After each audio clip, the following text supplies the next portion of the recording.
I went to the hospital to take care of my son who had a broken bone. While he was sleeping, the head nurse quietly slipped a piece of paper into my hand. It read, "Don't come again. He is lying. Check the camera at 4 a.m." What I saw on the footage left me in shock. I am Vernon Hayes, 68 years old, and for the last 3 decades I have been a father first and a man second. People look at me and see an old black man in a flannel shirt driving a rusted pickup truck. They see a retiree who probably pinches pennies to buy a coffee. They have no idea that I hold 7 patents in industrial engineering, or that the very ground their fancy suburban homes are built on was surveyed by my firm.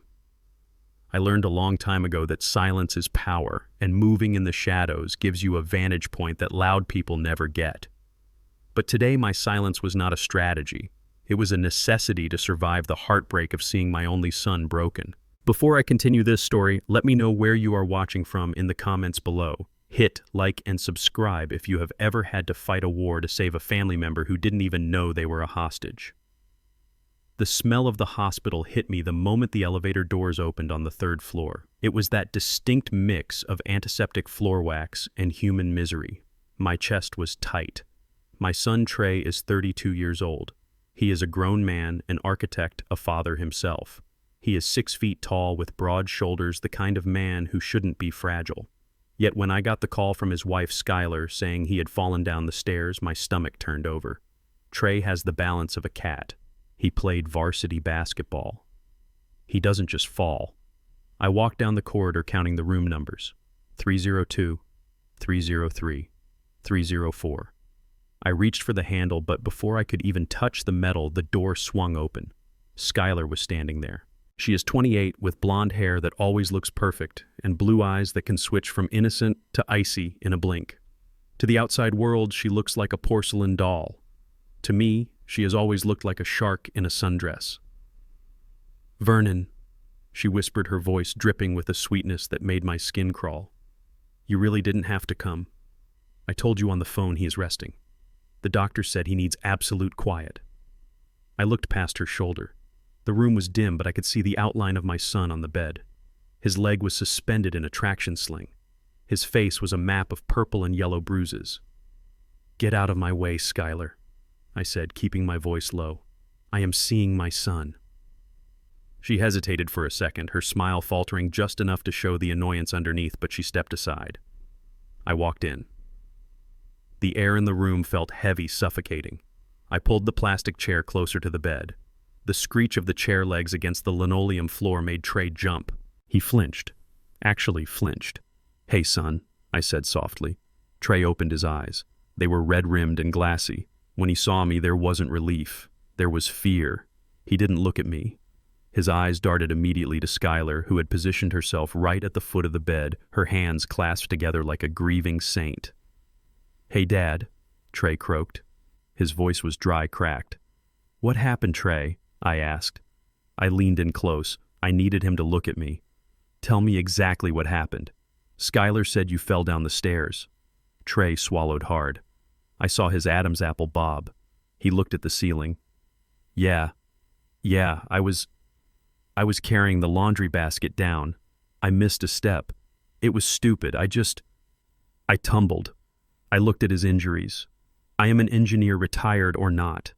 I know physics. I know how force is applied to mass. I looked at the cast on his leg. Femur fracture. That takes a tremendous amount of force. I looked at the bruising on his face. It was concentrated on the left side, consistent with a strike, not a tumble. And the stairs in their house, I built those stairs. I installed the plush carpeting myself last year for my grandson Leo to play on. You don't shatter a femur falling on high pile carpet unless you are thrown with the force of a battering ram. You fell on the carpeted stairs, I repeated, my tone hardening. And you broke your femur and your eye socket. Trey, that doesn't make sense physically. Skylar stepped forward instantly. Her hand landed on Trey's shoulder. It looked like a comforting gesture, but I saw her thumb dig into his collarbone. I saw the pressure. "Oh, Vernon, please," she said, her voice trembling with fake emotion. "Don't make him relive it. He is traumatized enough. It was a freak accident. He was wearing socks. It was slippery. Why are you interrogating him? You should be supporting him." I ignored her. I kept my eyes on my son. "Trey, look at me. Did you fall? Or were you pushed? The machine monitoring his heart rate began to beep faster. Beep, beep, beep. Trey's breath hitched. He looked at Skylar again. Her eyes were wide, pleading, but her jaw was set tight. It was a silent command. "Stop it, Dad!" Trey shouted, his voice cracking. "Why do you always do this? Why do you always try to make Skylar the bad guy?" "I fell." "Okay, I am clumsy. I fell. Just leave us alone." The outburst exhausted him. He slumped back against the pillows, gasping for air. Skylar immediately turned to the door and yelled, "Doctor, nurse, please help. He is upsetting him." A moment later, a young doctor rushed in, followed by 2 nurses. He saw Trey hyperventilating and saw me standing over the bed. He made a snap judgment. "Sir, you need to step back," the doctor said sternly. "I didn't touch him," I said, raising my hands. "I am just trying to get the truth. He is harassing my husband." Skylar sobbed, burying her face in her hands. She was putting on the performance of a lifetime. He has always hated me. He came here just to yell at Trey for being careless. "Please, doctor, his blood pressure is spiking." The doctor turned to me, his face cold. "Sir, I am going to have to ask you to leave. The patient's vitals are unstable. We cannot have this kind of stress in the ICU." "But he is lying," I said, looking at the doctor. "Look at the injuries. That is not a fall." "Sir, leave now or I will call security," the doctor warned. He didn't care about my logic. He cared about the weeping young wife and the distressed patient. To him, I was just an angry, confused old man causing a scene. I looked at Trey one last time. He had turned his face into the pillow. He wouldn't even look at me. I felt a stinging sensation in my eyes, but I refused to let it show. I nodded slowly. "Fine. I'm leaving." I walked out of the room. Skylar followed me to the door. Before she closed it, she leaned in close, her voice dropping to a whisper so the doctor couldn't hear. "Don't come back, Vernon. You are toxic. We don't want you here. And neither does Leo." The mention of my grandson hit me like a physical blow. She slammed the door in my face. I stood there in the hallway, staring at the wood grain, feeling a rage so hot it almost blinded me. I wanted to kick the door down. I wanted to drag her out by that perfect blonde hair, but I knew that would only put me in handcuffs and leave Trey alone with her forever. I turned around and started walking toward the elevators. My legs felt heavy. I felt old. Maybe I was crazy. Maybe I was just a bitter old man who couldn't accept that his son was clumsy. Maybe I was wrong. "Excuse me, sir." I felt a sudden sharp bump against my shoulder. A large woman in scrubs had walked right into me. It was the head nurse. I had seen her name tag earlier. Betty. She was a woman in her 60s with skin the color of deep mahogany and eyes that had seen everything life and death had to offer. "Watch where you are going," I muttered, still dazed. She didn't apologize. She didn't even look at my face. She kept walking past me, her pace brisk. But as she bumped me, I felt her hand press something into the pocket of my flannel jacket. It was quick practice, like a magician's trick. I stopped and turned to look at her, but she was already rounding the corner, barking orders at a junior nurse. I stepped into the empty elevator and pressed the button for the parking garage. My heart was hammering against my ribs. I reached into my pocket. My fingers curled around a small folded piece of paper and something hard and metallic. I pulled them out. It was a generic hospital sticky note and a small silver USB drive. I unfolded the note. The handwriting was rushed, jagged. "Don't come again. He is lying. Check the camera at 4 a.m. I stared at the words until they blurred. Check the camera. 4 a.m. The elevator dinged, opening into the damp concrete parking garage. I didn't go home. I couldn't go home. I climbed into the cab of my truck, the only place in the world that felt safe right now. Rain was starting to drum against the roof. I pulled my laptop out from under the passenger seat. I carried it everywhere. Old habits from my engineering days die hard. My hands were shaking so bad it took me 2 tries to plug the USB drive into the port. A folder popped up on the screen. Inside was a single video file. ICU_room_304_0400am.mp4. I clicked play. The video was in black and white night vision, but the resolution was sharp. The timestamp in the corner read 03:59:50. The room was quiet. Trey was asleep, heavily sedated. Skylar was in the recliner next to the bed. At 4:10, Skylar sat up. She didn't stretch. She didn't rub her eyes. She sat up with purpose. She looked at the door, checking to make sure it was closed. Then she stood over my son. I watched, holding my breath, expecting her to fix his blanket or kiss his forehead. Instead, she leaned down close to his ear. I turned the volume on my laptop all the way up. The microphone on the camera picked up the hum of the machines and her whisper. It was a hiss. "Wake up," she said. Trey stirred. "Huh, Skylar." Then I saw it. I saw the moment my heart broke into 1,000 pieces. Skylar reached out with both hands and grabbed Trey's broken leg right over the fracture site, and she squeezed. She didn't just touch it. She dug her fingers in. Trey's body arched off the mattress. His mouth opened in a silent scream of agony, his eyes bulging. Skylar clamped her other hand over his mouth, smothering the sound. She held him there, pinned down, torturing him. "Listen to me, you pathetic coward," she hissed, her face inches from his. "You tell your father you fell. You tell the doctors you are clumsy. If you say one word about me pushing you, if you even hint at it, Leo will have an accident too. Do you hear me? Kids are so clumsy these days. They fall out of windows all the time." Trey was sobbing under her hand, nodding frantically, begging with his eyes for her to stop. She held the pressure for another 5 seconds, an eternity, before letting go. She smoothed his blanket, patted his cheek, and sat back down in her chair as if nothing had happened. "Remember the script, Trey. You fell." I slammed the laptop shut. I couldn't breathe. The air in the truck felt thin. A primal roar built up in my throat, a sound of pure, unadulterated fury. I punched the steering wheel. Once, twice. The leather cracked under my fist. My son wasn't just broken. He was a hostage. And that woman, that monster in a sundress, she had threatened my grandson. I wiped the sweat from my forehead. The sadness was gone. The confusion was gone, replaced by a cold, mechanical clarity. I looked at my reflection in the rearview mirror. The tired old man was gone. Skylar Vance had made a fatal calculation. She thought she was dealing with a helpless father. She didn't know she had just declared war on a man who builds foundations for a living and knows exactly how to tear them down. I put the truck in gear. I wasn't going home. I was going back up there. And God help anyone who stood in my way. The rain was coming down harder now, drumming a relentless rhythm against the roof of my 1998 Ford pickup truck. I sat there in the dark parking garage, listening to the water and the hum of the engine cooling down.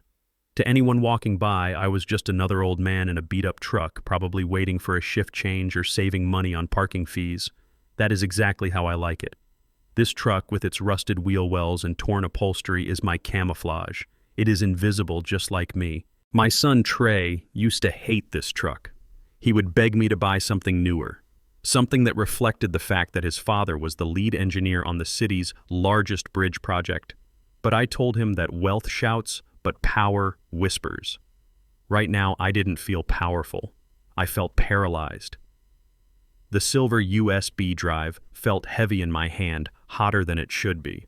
It sat on the passenger seat next to my laptop like a loaded gun. The nurse Betty had risked her job to give this to me.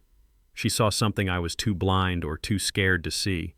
But still I hesitated. I stared at the blank screen of my laptop. A part of me, the part that was just a father, wanted to throw the drive out the window. I wanted to believe Skylar. I wanted to believe that my daughter-in-law was just a high-strung young woman who loved her husband too much. I wanted to believe that Trey really did just fall down the stairs because the alternative was too dark to contemplate. If I watched this video and saw nothing, I would be the villain. I would be the suspicious, jealous old man trying to ruin his son's marriage. But if I watched it and saw something real, my world would never be the same. I took a deep breath, inhaling the smell of old leather and stale coffee.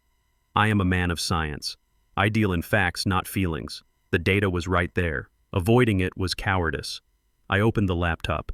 The blue light of the screen illuminated the cab, casting long shadows across my face.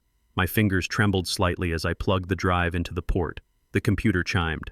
A single file appeared. I moved the cursor and clicked play. The video player opened. It was a black and white feed from inside the ICU room. The resolution was surprisingly clear, sharp enough to see the rise and fall of Trey's chest. The timestamp in the top right corner read 3:59 in the morning. The room was still. The heart monitor pulsed with a steady rhythm. Skylar was sitting in the recliner next to the bed. Her head was bowed, and for a moment I thought she was praying. Then the clock struck 4:00. Skylar lifted her head. She looked directly at the camera. A chill ran down my spine. She wasn't looking at the lens, she was checking the door. She stood up. Her movements were fluid and predatory like a cat stalking a bird. She didn't look tired. She didn't look worried. She looked focused. She walked to the side of the bed where Trey's broken leg was elevated in the sling. She stood there for a moment, just watching him sleep. I leaned closer to the screen, my heart hammering against my ribs. "What are you doing, Skylar?" She reached out. Her hands were small, manicured, delicate. She placed them gently on the cast right above where the femur had snapped. It looked like a caress. Then her body went rigid. I saw the muscles in her forearms tense. She squeezed. I gasped aloud in the empty truck. On the screen, Trey woke up instantly. His body convulsed. His back arched off the mattress in a spasm of pure agony. His mouth flew open to scream, but Skylar was faster. She clamped her other hand over his mouth, stifling his cry into a muffled whimper. She leaned her weight into his broken leg, grinding the fractured bones together. I could almost feel the pain myself, a sharp, white-hot lance shooting through my own leg. Trey was thrashing now, his eyes wide with terror, tears streaming down his face. He grabbed at her wrist, trying to pull her hand away, but he was weak from the medication and the shock. She was relentless. She held him there, pinned like an insect under a microscope. I turned the volume up to the maximum. Through the tinny speakers of my laptop, I heard her voice. It wasn't the sweet voice she used with the doctors. It was a low, venomous hiss. "Stop moving, Trey," she whispered. She leaned down so her lips were brushing his ear. "You think you can tell your daddy stories? You think he can save you? Look at you. You are pathetic." She twisted her hand on his leg again. Trey let out a high-pitched keen behind her hand, a sound of absolute defeat. "Listen to me closely, because I am only going to say this once," she hissed. "If you tell anyone that I pushed you, if you tell the police, if you tell that old fool father of yours, then Leo is next." My blood froze. Leo. My 5-year-old grandson. Kids are so clumsy, Trey. She continued, her voice light and conversational, which made it terrifying. They fall out of windows all the time, or they run into traffic. It would be such a tragedy if Leo had an accident while you were stuck in here unable to protect him, wouldn't it? Trey stopped struggling. The fight went out of him completely. He lay there limp, sobbing quietly, his eyes fixed on her face with a look of total submission. He nodded slowly. "Good boy," Skylar said. She released his leg. She took her hand off his mouth. She smoothed his hair back, wiping the sweat from his forehead with a tender gesture that made me want to vomit. "Now go back to sleep. We have a big day tomorrow. I have to cry for the doctors again." The video ended. The screen went black. For a moment, I just sat there. The silence in the truck was deafening. I felt like I had been punched in the gut. My son wasn't clumsy. He was being tortured. He wasn't avoiding my eyes because he was annoyed. He was avoiding my eyes because he was trying to save his son's life. A roar built up in my chest, starting deep in my belly and clawing its way up my throat. It was a sound I hadn't made since my wife passed away, a sound of pure animalistic grief and rage. I screamed. I drew my fist back and smashed it into the steering wheel. Crack! The plastic of the center console splintered under the force of the blow. I didn't feel it. I hit it again and again. I hit it until the leather wrap on the wheel tore. I hit it until my knuckles split open and warm blood began to trickle down my hand. I rested my forehead against the broken steering wheel, breathing heavily. Tears were mixing with the sweat on my face. I closed my eyes and a memory flashed through my mind. I saw Trey at 10 years old. He was standing on the pitcher's mound at his Little League game. A kid twice his size was at bat, staring him down. Trey didn't flinch. He wound up and threw a strike. He was fearless. He was strong. He used to stand between bullies and the smaller kids at school. And now he was lying in a hospital bed, letting a woman break his bones because he loved his son more than his own life. He wasn't weak. He was sacrificing himself. I lifted my head. I looked at my hand. The blood was dark in the shadows. I reached into the glove compartment and pulled out a greasy shop rag. I wiped the blood away. The pain in my hand was sharp and grounding. It cleared the fog in my head. The sadness evaporated, leaving only a cold, hard clarity. I am not just a father anymore. I am an engineer. And I have identified the structural failure in this family. Skylar Vance is a cancer. And you don't negotiate with cancer, you cut it out. I slammed the laptop shut and shoved it under the seat. I checked my reflection in the rearview mirror. My eyes were dry. My jaw was set. The old man was gone. The predator was here. I reached for the ignition key but stopped. Through the rain-slicked windshield, I saw movement near the hospital entrance. A sleek white BMW pulled out from the valet circle. It was her car. I knew that license plate. Skylar was leaving. She was probably going home to shower, or maybe to spend the money she was stealing from my son. It didn't matter where she was going. What mattered was that she was leaving Trey alone. This was it. This was the window. I watched her taillights fade into the rainy night. She thought she had won. She thought she had scared me off with her restraining order threats and her performance for the doctors. She thought I was driving home to lick my wounds. She was wrong. I turned the key. The engine of the old Ford roared to life, a deep guttural growl that sounded like a war cry. I wasn't going home. I shifted the truck into drive and pulled out of the parking spot. I was going back up to room 304, and this time I wasn't asking for permission to enter. I was going to get the truth from my son, and I was going to burn Skylar's world to the ground. The hospital corridor was a tunnel of silence broken only by the rhythmic chirping of monitors and the squeak of my wet rubber soles on the linoleum. I kept my head down. My baseball cap was pulled low over my eyes. I wasn't Vernon Hayes the engineer or the father anymore. I was an intruder. I was a ghost slipping back into a graveyard. I checked the nurse's station. It was empty. Betty must have cleared the way for me. She was buying me 5 minutes. 5 minutes to save my son's life. 5 minutes to undo 3 years of brainwashing. I reached room 304 and pushed the door open just an inch. The room was dark except for the glow of the streetlights outside filtering through the blinds. Trey was awake. He wasn't moving. He was staring at the ceiling with eyes that looked like empty wells. He looked like a man waiting for the executioner. When the door clicked shut behind me, he flinched so hard the bed rails rattled. He turned his head and saw me. For a split second, I saw a flicker of hope in his eyes. Just a spark. But then the fear rushed back in like a tidal wave, drowning the boy I raised. "You came back," Trey whispered, his voice trembling. "You have to leave Dad. If she comes back and finds you here, she will be so angry. You don't know what she gets like when she is angry." I didn't waste time with pleasantries. I didn't take off my wet coat. I walked straight to the side of the bed and pulled out my phone. I had transferred the video file from the laptop in the truck. "I am not leaving until you see this," I said. My voice was steady, but inside I was screaming. I held the phone screen inches from his face. "Watch it, Trey. Don't look away. Just watch." I pressed play. The black and white footage lit up the space between us. I watched Trey's eyes. I expected him to gasp. I expected him to cry out in shock. I expected him to look at me and say thank you for saving me. But I was wrong. I was so wrong. As the video played and showed Skylar digging her fingers into his broken leg, Trey didn't look horrified at her actions. He looked terrified of the phone itself. He started shaking. His breath came in short, sharp rasps. "Turn it off," he begged.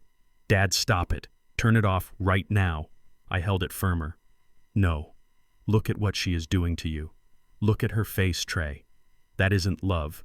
That is torture." Trey squeezed his eyes shut. He started shaking his head back and forth on the pillow violently. "It is not real. It is not real. You made it up. You doctored it." I grabbed his shoulder with my free hand. "It is real, son. I got it from the hospital security feed.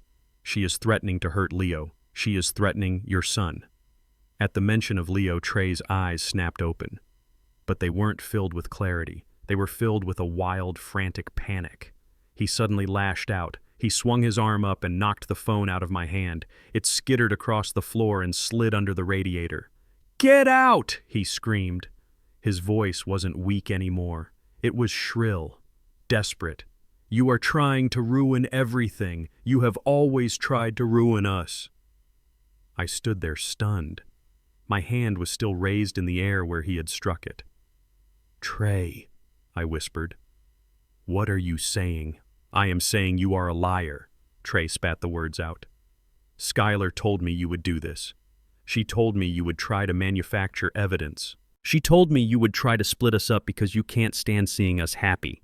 Happy, I shouted, pointing at his leg. You call this happy?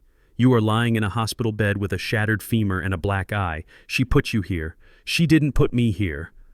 I fell, Trey yelled back, tears streaming down his face. And even if she did hurt me, maybe I deserved it. Maybe I wasn't listening. She is under so much pressure, Dad. You don't understand her. You never tried to understand her. I felt like the floor was tilting under my feet. This was the Stockholm Syndrome talking. This was the voice of a man who had been told day after day that he was worthless, that he was lucky anyone loved him at all. Skylar had hollowed him out and filled him with her own twisted logic. I leaned over the bed, gripping the rails. Son, listen to yourself. You are defending a woman who threatened to kill your child. She didn't mean it, Trey sobbed. She says things when she is stressed. She loves Leo. She is a good mother. You just refuse to see it because she is white. The accusation hit me harder than a physical blow. I recoiled. What did you say? You heard me, Trey said. His face was twisted in an ugly sneer that didn't belong to him. It was Skylar's expression on my son's face. Skylar told me. She said you have never accepted her because she isn't black. She said you are a reverse racist. You think she isn't good enough for your bloodline. You think she is some gold digger just because she is white and pretty. I stared at him. I couldn't breathe. I raised you to judge people by the content of their character, not the color of their skin. I don't hate her because she is white, Trey. I hate her because she is evil. I hate her because she is breaking my son. You are a liar, Trey screamed. You just want to control me. You want me to be alone and miserable like you. Skylar is the only one who really knows me. She is the only one who helps me. She manages the money because I am bad with numbers. She isolates me from my friends because they were bad influences. She does everything for me. My heart shattered. She wasn't helping him. She was erasing him. She had convinced him that his competence was incompetence. She had convinced him that his isolation was protection. She had convinced him that my love was hate. I reached out to him again. I ignored his anger. I saw the scared little boy hiding behind the angry man's eyes. Trey, please. I am your father. I carried you on my shoulders. I taught you how to build your first model bridge. Trust me. Just this once. Trust me over her. I moved to touch his hand. I wanted to hold him. I wanted to ground him. Don't touch me, Trey shrieked. He swung his arm. It was a reflex, a defensive flail of a terrified animal. But his hand was heavy and hard. His knuckles connected with my cheekbone. The sound was a sickening crack in the quiet room. My head snapped to the side. My glasses flew off my face and clattered onto the floor next to the phone. The sting was immediate and sharp hot blood rushing to the surface of my skin. Silence fell over the room. Absolute suffocating silence. Trey froze. His hand hovered in the air, trembling. He looked at his hand, then he looked at me. His eyes went wide. The anger vanished, replaced by horror. Dad, Trey whispered. Dad, I didn't mean to. I slowly turned my head back to look at him. My cheek was throbbing. I saw the regret in his eyes. I saw the crack in the armor Skylar had built around him. This was the moment. This was the breakthrough. He had hurt his own father, and the shock of it was waking him up. I am okay, son, I said softly. I am okay. We can fix this. I took a step forward. Trey began to sob. He reached out his hand toward me. Dad, I am so sorry. I don't know what is happening to me. Help me. Please, help me. I opened my mouth to speak, to tell him I was here, that I wasn't going anywhere. But then I heard a sound that made my blood freeze. A slow, deliberate clap. Clap, clap, clap. I spun around. Skylar was standing in the doorway. She wasn't wet from the rain. She looked pristine. She was holding 2 cups of coffee. And she was smiling. It wasn't a warm smile. It was the smile of a predator who had just watched the trap snap shut around the prey's neck. She dropped the coffee cups. They hit the floor and exploded, sending hot brown liquid splashing over her white shoes. "Oh my God," she screamed. Her voice was so loud it hurt my ears. It wasn't a scream of fear. It was a siren. A signal. Help! Skylar shrieked, throwing herself backwards into the hallway. Help me, somebody help! He is killing us. He hit the patient. The old man is crazy. Skylar, stop! I shouted, stepping toward her. She fell to the floor, writhing around as if I had pushed her. She ripped the collar of her own blouse, tearing the buttons off. She messed up her hair with frantic hands. Security! she wailed, her voice echoing down the entire hospital wing. He punched his son. Look at his face. He is violent. Save us. I looked back at Trey. He was shrinking into the bed, pulling the sheets up over his head, covering his eyes. He couldn't handle it. He was retreating back into the darkness. Footsteps thundered down the hall. Heavy boots, radios crackling. I stood in the center of the room, my cheek burning from my son's blow, my glasses broken on the floor. I looked at Skylar on the ground, putting on the performance of her life. She stopped screaming for a split second, just long enough to look me dead in the eye. She winked. "Checkmate, Vernon," she mouthed. Then the security guards burst into the room. 2 of them, big men. They didn't ask questions. They saw a screaming woman on the floor and a large black man standing over her. They saw the patient cowering in bed. They made the only assumption society had trained them to make. "Get on the ground," one of them roared, reaching for his taser. "Get on the ground now or I will drop you."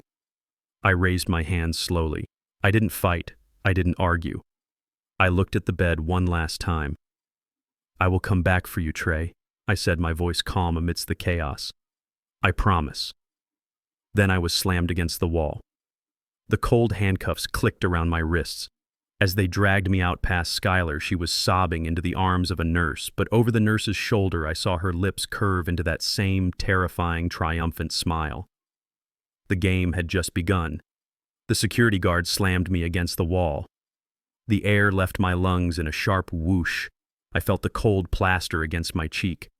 My arm was twisted behind my back at an angle that made my shoulders scream, but I didn't make a sound. I didn't struggle. I didn't resist. I knew exactly what this looked like. A large black man standing over a crying white woman in a hospital room. The script wrote itself. The guards didn't care about context. They didn't care about the fear in my son's eyes or the triumphant gleam in Skylar's. They only saw a threat. "He is drunk," Skylar wailed from the floor. She had torn her own blouse. She had messed up her perfect blonde hair. She looked like the survivor of a brutal attack. "He has been drinking all day. He came here to hurt us because he hates me. He hit Trey. Look at Trey." I turned my head as much as the guard would allow to look at my son. Trey was curled into a fetal position under the thin hospital blanket. He was shaking. He wasn't confirming her story, but he wasn't denying it either. His silence was the nail in my coffin. "Sir, stop resisting," the guard barked into my ear even though I was standing perfectly still. "I am not resisting," I said calmly. My voice was low, steady.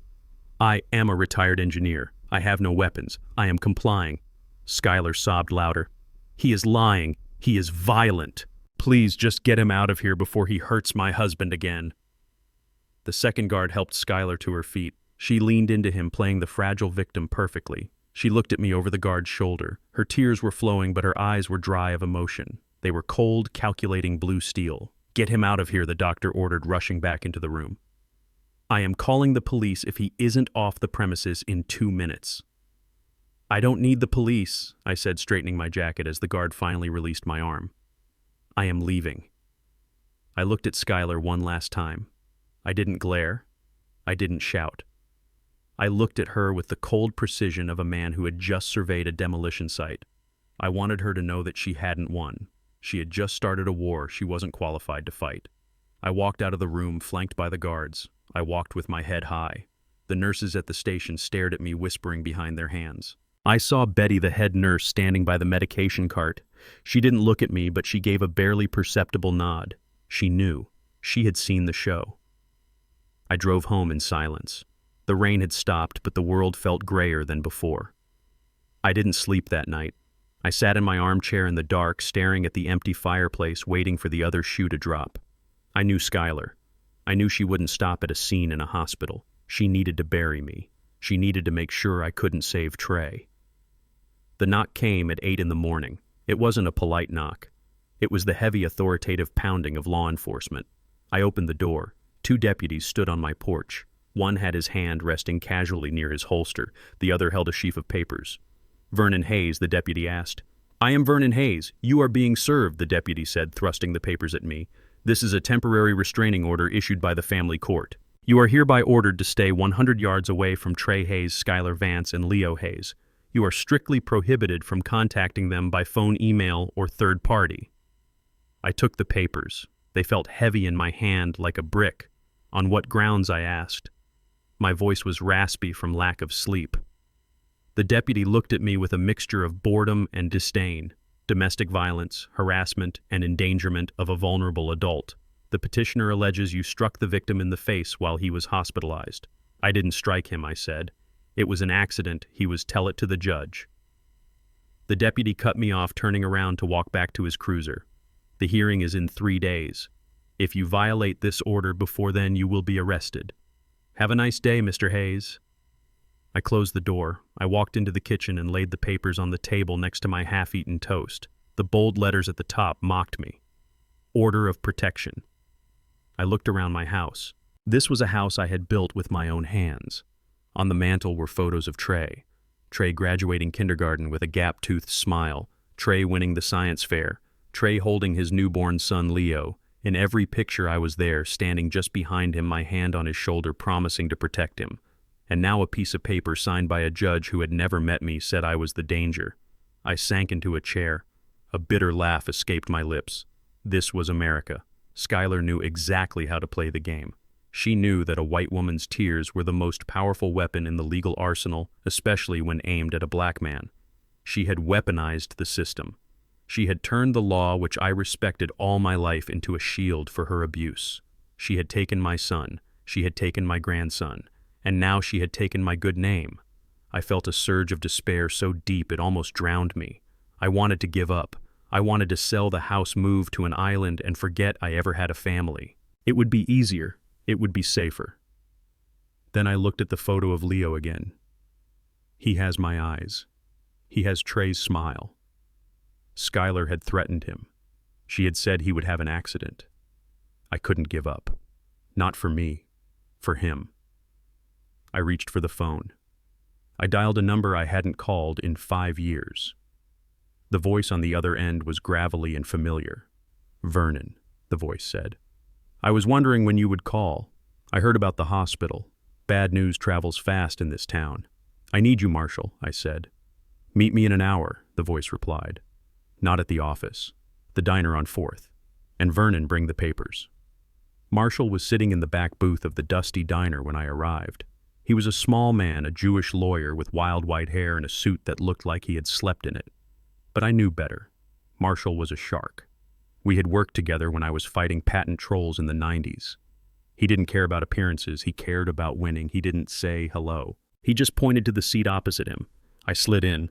I put the restraining order and the USB drive on the table. I told him everything. I told him about the note from Betty. I told him about the video. I told him about the confrontation and the slap. I told him about Skylar's threat against Leo. Marshall listened while chewing on a toothpick. He didn't interrupt. He stared at me with watery, intelligent eyes. When I finished, silence hung between us over the smell of frying bacon and old coffee. Marshall sighed. He took the toothpick out of his mouth and pointed it at me. "Vernon, you are an engineer. You deal in logic, structural integrity, load-bearing walls, if A plus B equals C." He leaned forward, lowering his voice. "The law isn't engineering. The law is theater. And right now you are cast in the wrong role." He picked up the restraining order and flicked it with his finger. "Look at this. This isn't just a piece of paper. This is a narrative." Skylar Vance has successfully painted a picture. In her story, she is the devoted wife nursing her injured husband. You are the angry, estranged father with a history of control issues who snapped and hit his own son in the ICU. But I have the video I insisted tapping the USB drive. It shows her hurting him. Marshall shook his head slowly. "I watched it, Vernon. I watched it 3 times before you got here because Betty sent me a copy too. She is a smart woman, and surely that proves she is abusive," I said. Marshall let out a dry, humorless laugh. "To you, yes. To me, yes. To a family court judge who sees 50 cases a day. Maybe. Or maybe Skylar's lawyer argues that she was massaging a cramp. Maybe they argue the video is grainy. Maybe they argue you doctored it." He leaned closer, his face serious. "Let's be real, Vernon. We have to talk about the elephant in the room. You are a 6'2" black man. Skylar is a petite blonde woman. In the court of public opinion, and often in family court, the bias is baked into the walls. When she cries, people want to hand her a tissue. When you raise your voice, people reach for their guns. I clenched my jaw. "I know that, Marshall. I have lived with that my whole life. Then you know that we are starting this race 10 miles behind the starting line, Marshall said. The judge has already signed this order. That means he already believes her version of events is plausible.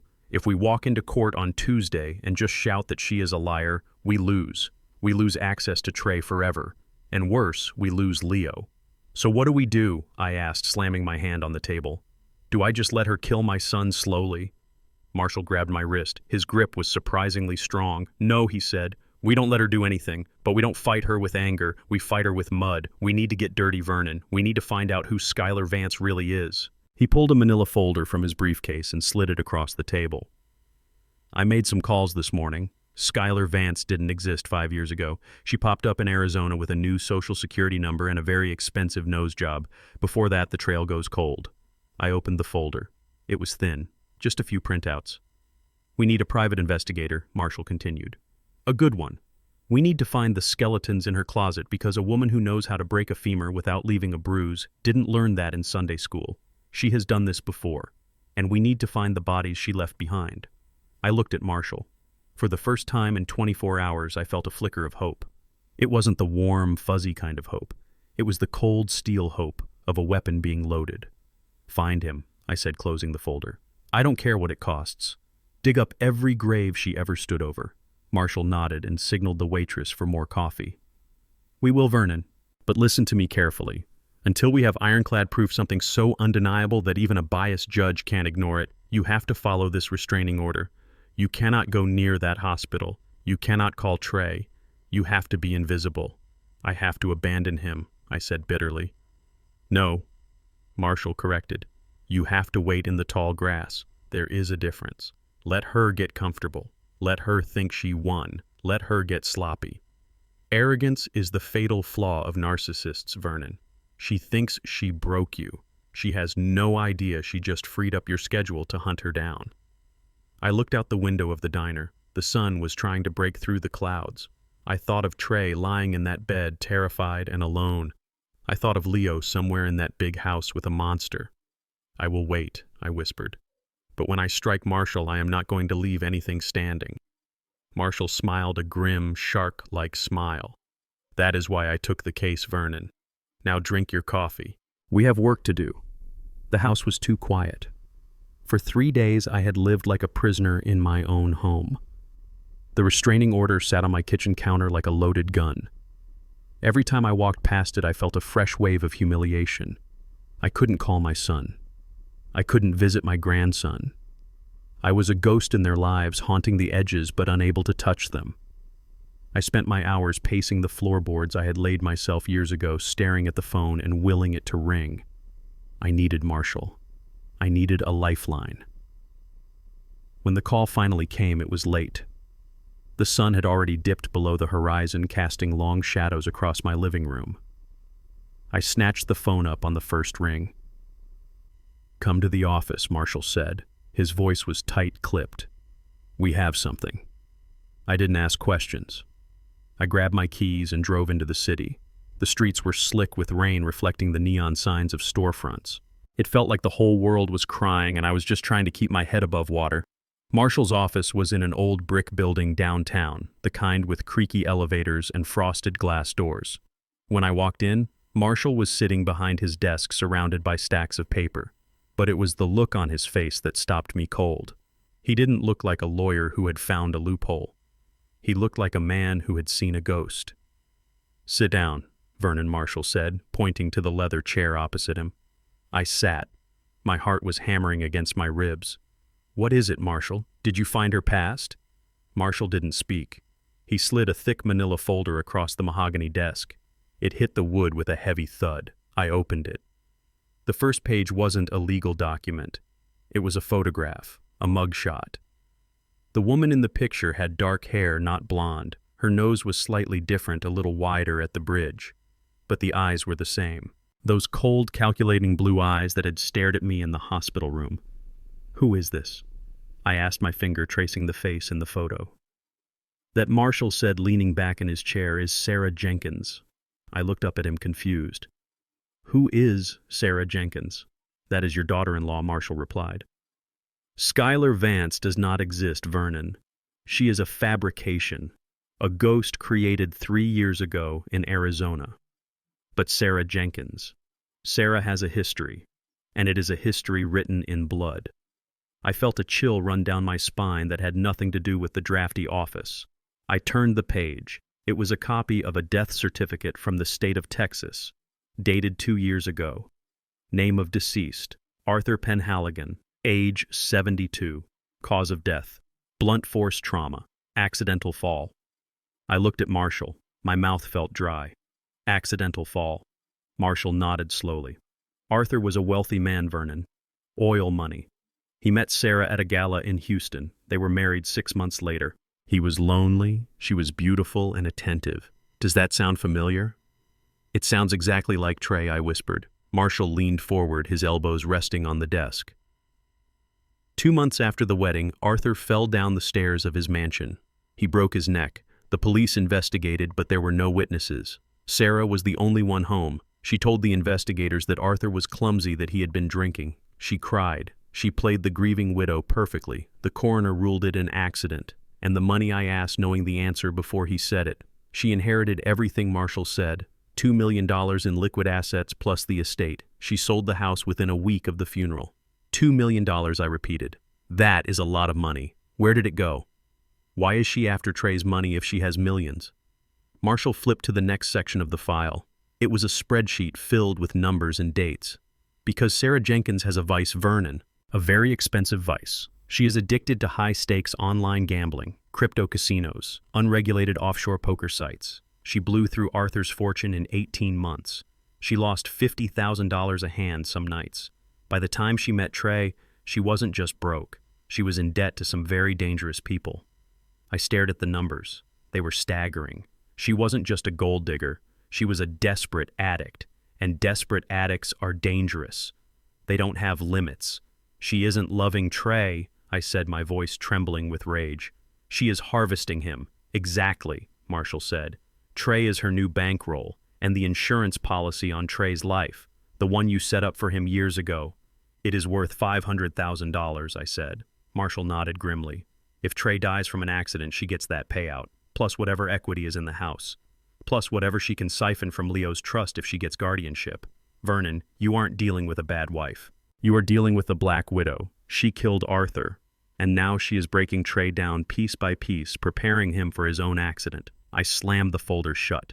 The image of Skylar twisting Trey's broken leg flashed in my mind. It wasn't just torture, it was practice. She was testing his limits. She was establishing a medical history of clumsiness so that when he finally fell down those stairs for the last time, the police would just nod and say, "What a tragedy." We have to go to the police, I said, standing up. We have to show them this. She is using a fake identity. That is fraud.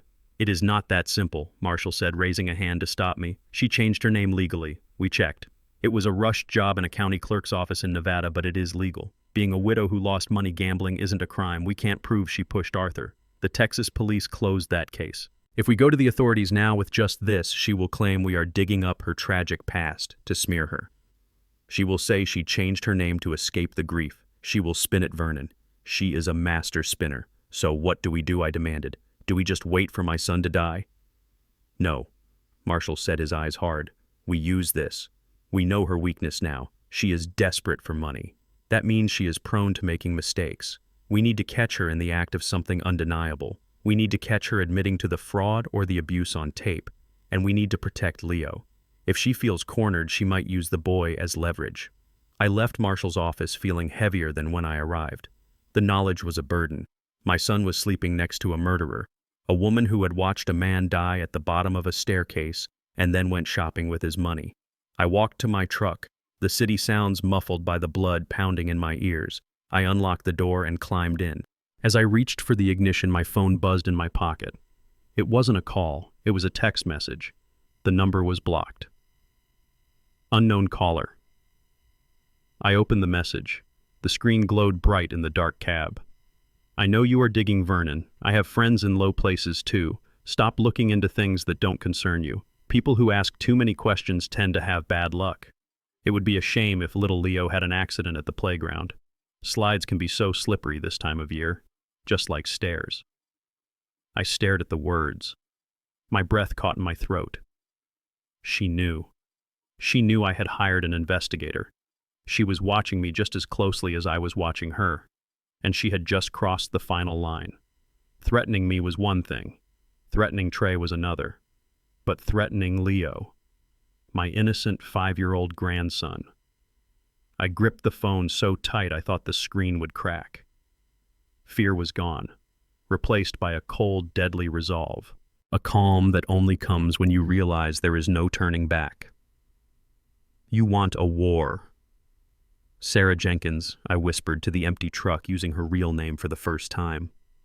You want to talk about accidents? I started the engine. The rumble of the V8 was the only answer I needed. I wasn't going to let Leo go down a slide. I wasn't going to let Trey fall down the stairs. I was going to take this woman's house of cards and bring it crashing down on top of her head. I put the truck in gear and drove into the night. The hunter had just become the hunted, and she had no idea that the old engineer she mocked knew exactly how to dismantle a bomb without it blowing up in his face. I was coming for her, and I was bringing the ghosts of her past with me. 2 days after I hired the private investigator, the phone rang at 3 a.m. It was not the kind of ring that brings good news. It was the shrill, insistent cry of emergency. I fumbled for the receiver in the dark, my heart already pounding a frantic rhythm against my ribs. I expected it to be Marshall or maybe the police telling me I had violated the restraining order by breathing too loud. It was Betty, the head nurse. "Vernon, you need to listen to me, and you need to listen good," she whispered. Her voice was trembling. I have never heard Betty tremble. She was a woman who stared down trauma surgeons and unruly patients without blinking. But tonight she sounded terrified. "What is it, Betty?" I asked, sitting up and switching on the lamp. "Is it Trey? He is in a coma." "Vernon," she said. "He went into septic shock an hour ago. His organs are shutting down." The phone slipped in my sweaty hand. Septic shock. That didn't make sense. He had a broken leg, a clean break. He was in a sterile ICU environment surrounded by the best antibiotics money could buy. How I demanded. How does a healthy 32-year-old man get sepsis from a fracture in a top-tier hospital? Betty hesitated. I could hear the background noise of the hospital, the beeping of alarms, the squeak of shoes. The toxicology report came back with traces of fecal matter in the wound site. She whispered so low I barely heard her. "It wasn't an airborne infection, Vernon. Someone introduced a contaminant directly into his bloodstream through the IV port or the surgical site. It was massive and it was fast. My blood ran cold. It wasn't an accident. It wasn't negligence. It was biological warfare. Skylar, she hadn't just broken his leg. She was trying to kill him. Or worse, she was trying to keep him invalid. Is he going to make it?" I asked, my voice breaking. "We have him on broad-spectrum antibiotics and pressors to keep his blood pressure up," Betty said. "But he is critical, and Vernon Skylar is here. She is putting on quite a show. She is screaming at the doctors, blaming them for the infection, threatening to sue the hospital for malpractice. She is creating a chaotic diversion so no one looks too closely at how the bacteria got there." I hung up the phone. I sat on the edge of my bed staring at the wall. My son was dying. He was lying in a bed miles away, drowning in his own blood because a monster was injecting poison into him. And I was trapped. If I went there, the police would arrest me. If I didn't go there, he might die alone. I was paralyzed by the cruelty of the system. I was an engineer. I could fix broken bridges. I could shore up collapsing foundations, but I couldn't fix this. I couldn't engineer my way out of a court order that protected the killer and handcuffed the savior. The sun rose, but it brought no light. It only brought the lawyers. At 9 o'clock, Marshall called. He didn't say hello. "Check your email, Vernon," he said. His voice was grim. I opened my laptop. There was a new document in my inbox, a legal filing stamped with the seal of the state family court. Petition for emergency conservatorship. I read the legal jargon, my eyes burning. Skylar Vance was petitioning the court to take full control over Trey Hayes, not just medical power of attorney. Conservatorship, the same legal shackle that they used on dementia patients or celebrities who had lost their minds. "She is arguing that Trey is incapacitated," Marshall explained over the speakerphone. "Since he is in a coma, he cannot make decisions for himself or his estate. She is his wife, so she is the primary candidate. If the judge grants this, Vernon, she becomes him. She controls his medical care, she controls who visits him, and most importantly, she controls his assets. But Trey doesn't have that many liquid assets," I argued. "The house is in his name, but I pay the mortgage." "It is not about the house," Marshall said. It is about the trust. The trust you set up for Leo. I froze. I had established an irrevocable trust for my grandson Leo the day he was born. I put a significant portion of my life savings into it along with the royalties from my patents. It was meant to pay for his college, his first home, his future. It was worth nearly $3 million. Skylar found the loophole. Marshall continued. The trust stipulates that if the beneficiary is a minor, the father Trey acts as the trustee. If Trey is incapacitated, the guardian of the father assumes the role of trustee until the father recovers or the child comes of age. I felt sick. It was a long game, a master plan. She didn't just want Trey's life insurance. She wanted the generational wealth I had built for my grandson. She had induced a coma to render Trey legally incompetent so she could raid the piggy bank. Can we stop it? I asked. We can try, Marshall said, but his voice lacked confidence. The hearing is expedited because it is a medical emergency. She is going to argue that she needs access to funds to pay for his life-saving treatment. No judge wants to be the one who denied a dying man care. She has us cornered Vernon. She created the emergency to justify the theft. I closed the laptop. I walked to the window. Outside, the sky had turned a bruised purple. A storm was coming. I am going there, I said. Vernon, no, Marshall shouted. If you violate that order today of all days, she will use it in the hearing tomorrow. She will paint you as erratic and dangerous. You will lose everything. I don't care, I whispered. I need to see him. I need to know he is still breathing. I hung up. I didn't take my truck. The truck was too recognizable. I took the old sedan I kept under a tarp in the garage, a car I hadn't driven in years. I drove through the pouring rain, the wipers slapping a frantic rhythm against the glass. I parked across the street from the hospital. I couldn't go in. The restraining order said 100 yards. I parked exactly 105 yards away. I knew the distance. I had measured it on the satellite map before I left. I got out of the car. The rain was torrential. It soaked through my coat in seconds, chilling me to the bone. I stood on the sidewalk looking up at the third floor. I knew which room was his. Room 304. The light was on. I stood there for an hour, just an old man standing in a storm keeping a vigil for a son he couldn't touch. I prayed. I prayed to a God I hadn't spoken to in a long time. I asked him to keep Trey's heart beating.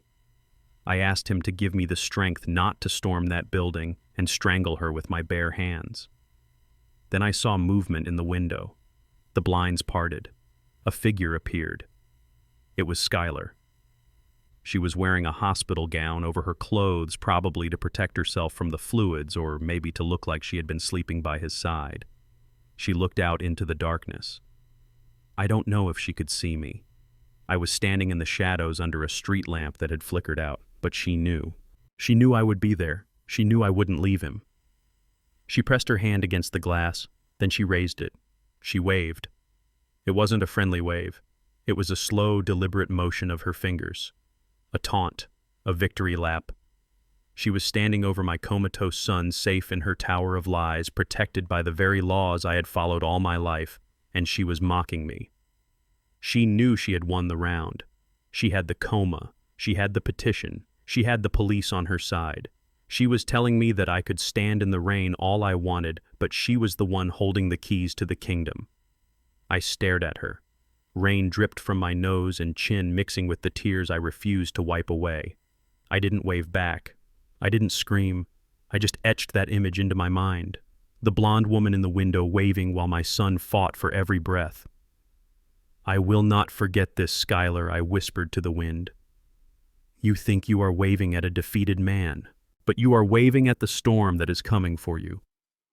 I turned around and walked back to the car. I was soaked. I was cold. I was legally helpless. But as I turned the key in the ignition, I felt a fire in my belly that the rain couldn't extinguish. She wanted full control. Fine. I would let her take the wheel.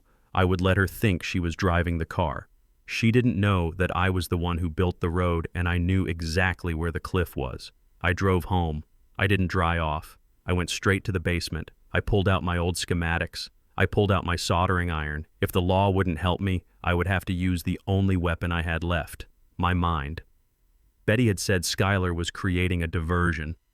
Marshall had said she was prone to mistakes. Tomorrow at the hearing, she would expect an angry father. She would expect an outburst. She wasn't going to get one. She was going to get silence. Because I was done talking. I was preparing the trap. And when she stepped into it, there would be no judge to save her. The family court building was a place designed to make you feel small. The ceilings were too high, the lights were too fluorescent, and the air smelled of floor wax and broken promises. I sat at the defendant's table, my hands clasped tightly together to stop them from shaking. Marshall sat next to me shuffling papers, but I could tell by the set of his jaw that he wasn't optimistic. We were walking into an ambush. The judge was a man named Harrison. He looked tired. He looked like a man who had seen too many angry fathers and too many crying mothers and had decided long ago that the mothers were usually right. He didn't look at me when he entered. He looked at the clock on the wall as if calculating how soon he could go to lunch. Skylar's lawyer stood up. He was a slick man in a suit that cost more than my truck. He didn't just speak, he performed. He walked back and forth in front of the judge, gesturing at me like I was a dangerous animal in a cage. "Your Honor," he began, his voice smooth and practiced. "We are here today to discuss the safety and financial security of Mr. Trey Hayes, a man currently lying in a coma fighting for his life, and standing in the way of that safety is his father, Vernon Hayes." I felt the heat rise in my neck. I wanted to stand up and shout that I was the only one trying to save him. But Marshall's hand clamped down on my knee, a silent warning to stay frozen. The lawyer continued, "Mr. Hayes paints himself as a concerned patriarch, but the evidence suggests something far more sinister. We have sworn affidavits from neighbors stating that Vernon was a strict, unyielding father. We have records showing that after his wife passed away, Vernon became isolated, bitter, and controlling. He couldn't control his grief, so he controlled his son. And now that his son has found happiness with my client, Vernon cannot stand it." He paused for dramatic effect, turning to look at me with mock pity. "This is a man who assaulted his son in the ICU, Your Honor. A man who sees enemies everywhere. A man who holds the purse strings of his grandson's trust fund like a weapon. He is not a savior. He is a stressor. And stress is the last thing Trey Hayes needs right now." I bit the inside of my cheek until I tasted copper. They were taking my life, my sacrifices, my discipline, and twisting them into abuse. They were taking the fact that I raised a black boy to be tough in a hard world and calling it cruelty. Then it was Skylar's turn. She didn't walk to the witness stand. She floated. She wore a modest black dress that made her look pale and fragile. She carried a tissue in her hand, which she twisted nervously. When she sat down, she looked at the judge with wide, watery eyes. Mrs. Hayes, the lawyer, asked softly, "Why are you asking for emergency conservatorship today?" Skylar took a shaky breath. A tear slipped down her cheek, perfectly timed. "Because I love my husband," she whispered. Her voice trembled. "I just want him to live. The doctors say he needs specialized treatments that insurance won't fully cover. We need access to his funds to pay for them." "But Vernon—" She stopped and looked at me with fear in her eyes. "Vernon has always controlled the money. He thinks Trey is incompetent. He thinks I am incompetent. He would rather sit on a pile of gold than spend a dime to save his own son." Liar, I thought. The word screamed in my head. She continued her sob story. "I am scared, Your Honor. I am scared that if Vernon stays in charge, Trey will die. And I am scared for myself. He threatened me. He looked at me with such hate in the hospital. I just want to protect my family. Please help me." She buried her face in her hands and wept. It was a masterclass in manipulation. She was the damsel in distress, and I was the dragon. Marshall stood up to cross-examine her. He tried to bring up the inconsistencies. He tried to bring up her gambling debts. "Objection," Skylar's lawyer shouted. "Irrelevant. We are here to discuss the immediate medical crisis, not to smear the character of a grieving wife." "Sustained," Judge Harrison said, waving his hand dismissively. "Move on, counselor." Marshall tried again. He tried to introduce the video. "Your Honor, we have evidence that the petitioner has physically abused the patient." The judge peered over his glasses. "Is this the same video that the police already reviewed and dismissed as inconclusive?" "Yes, but—" Marshall started. "Then, I am not interested," the judge cut him off. "If the police didn't charge her, I am not going to relitigate it here. This is an emergency hearing regarding assets and medical decision-making." I felt the room spin. The system wasn't broken. It was working exactly as it was designed. It was designed to process cases quickly, not to find the truth. And the quickest way to process this case was to give the crying white woman what she wanted, so everyone could go home. The judge banged his gavel. The sound echoed like a gunshot. Based on the testimony and the urgent medical needs of the patient, I am granting temporary emergency conservatorship of Trey Hayes and his estate to his wife, Skylar Vance. The restraining order against Mr. Vernon Hayes is upheld and extended for 60 days. Mr. Hayes, you are to turn over all financial documents related to the Hayes Family Trust within 24 hours. Court is adjourned. Skylar didn't cheer. She didn't smile. She just nodded weakly and dabbed her eyes. She played the part until the very end. I stood up. My legs felt heavy like lead. I had lost. I had walked into that room hoping for justice, and I had been stripped of my rights, my dignity, and my son. Marshall started packing his briefcase, his face grim. "We will appeal Vernon," he whispered. "This isn't over." But it felt over. By the time an appeal went through, Skylar could drain the accounts and pull the plug on Trey. I walked out of the courtroom. The hallway was crowded with people, lawyers, clients, bailiffs. I felt like a ghost walking through them. Then I saw her. Skylar was standing near the water fountain talking to her lawyer. She saw me coming. She said something to her lawyer, and he walked away, giving her a moment alone. She waited for me. As I walked past, she didn't shrink away. She didn't look scared. She stepped into my path. She looked up at me. Her eyes were dry now. The tears had evaporated the moment the judge left the bench. "I told you, Vernon," she whispered. Her voice was low, a hiss only I could hear. "You should have stayed home. Now I own him. I own the house. I own the trust. And you are just a visitor in my world." She smiled.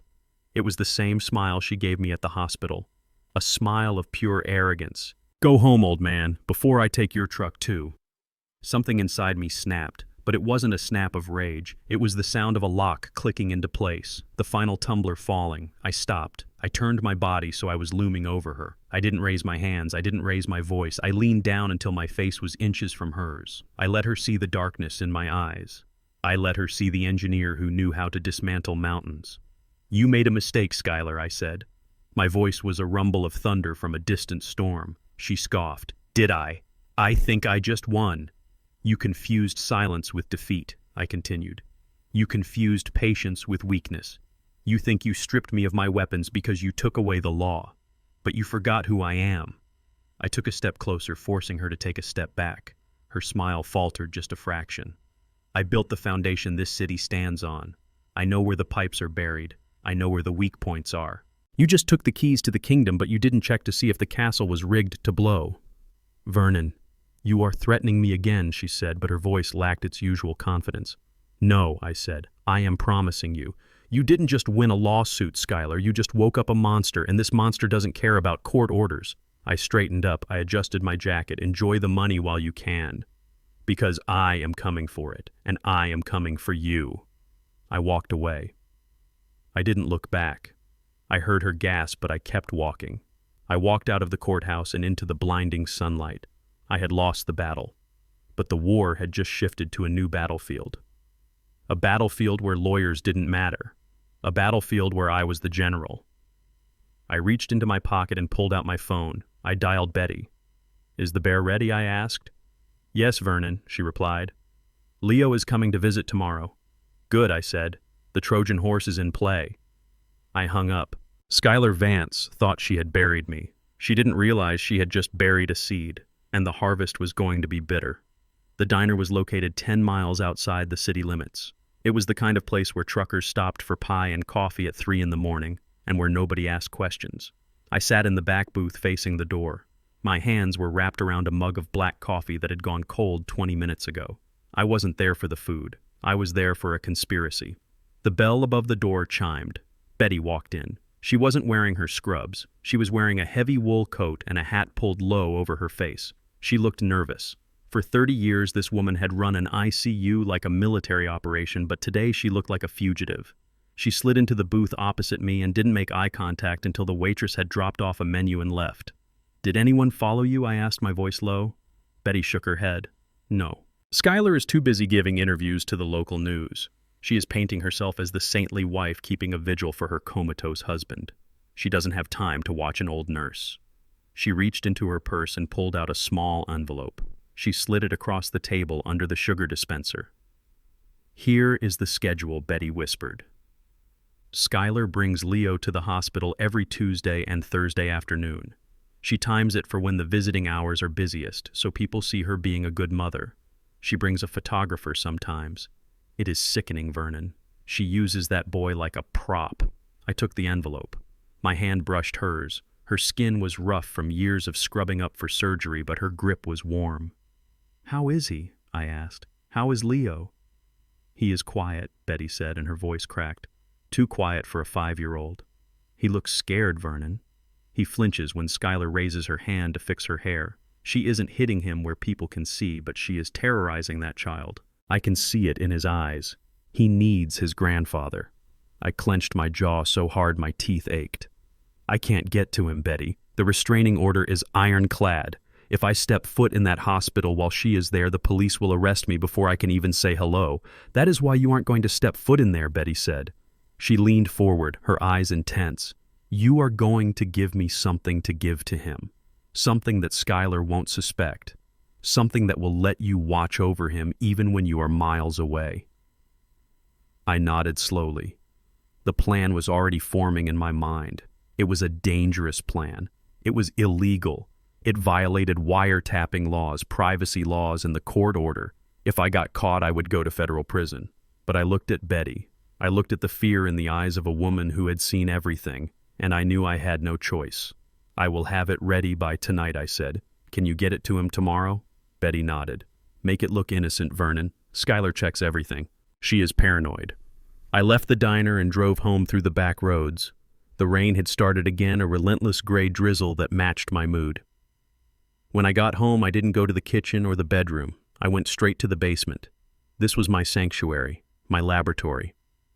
The walls were lined with shelves of components, circuit boards, soldering irons, and blueprints. This was where I had invented the sensors that monitored pressure in deep-sea oil pipelines. This was where I had built the legacy that Skylar was trying to steal. I walked to the storage closet in the back. I dug through a box of old keepsakes until I found it. It was a teddy bear. It wasn't just any bear. It was Mr. Bear. I had bought it for Trey when he was 3 years old. It had been his constant companion through thunderstorms and nightmares. When Leo was born, Trey had passed it down to him. It was worn in spots. The fur was matted from years of love. One eye was slightly scratched. It smelled of dust and memories. I placed the bear on my workbench under the magnifying lamp. I looked at its innocent button eyes. I felt a pang of guilt. I was about to desecrate a family heirloom. I was about to turn a symbol of love into a tool of espionage. "Forgive me, Mr. Bear," I whispered, "but we have a job to do." I picked up a scalpel. My hand was steady. It was the same hand that had soldered microchips the size of a grain of rice. I made a precise incision along the seam of the bear's back, carefully cutting the threads so I wouldn't damage the fabric. I pulled out a handful of white stuffing. Then I turned to my electronics bin. I didn't use store-bought equipment. Skylar might sweep the house for bugs using a standard detector. I needed something custom, something passive, something that operated on a frequency that consumer scanners wouldn't pick up. I pulled out a prototype transmitter I had been working on years ago for industrial inspections. It was designed to transmit audio through thick concrete and steel. It was smaller than a matchbook. I modified the power source, wiring it to a high-density lithium battery that I had harvested from a military-grade flashlight. It would last for 3 weeks without needing a charge. I soldered the connections. The smell of melting rosin filled the air, a sharp metallic scent that focused my mind. I attached a microphone with noise cancellation capabilities. It was sensitive enough to pick up a whisper from across a room, but smart enough to filter out the hum of a refrigerator or the noise of traffic.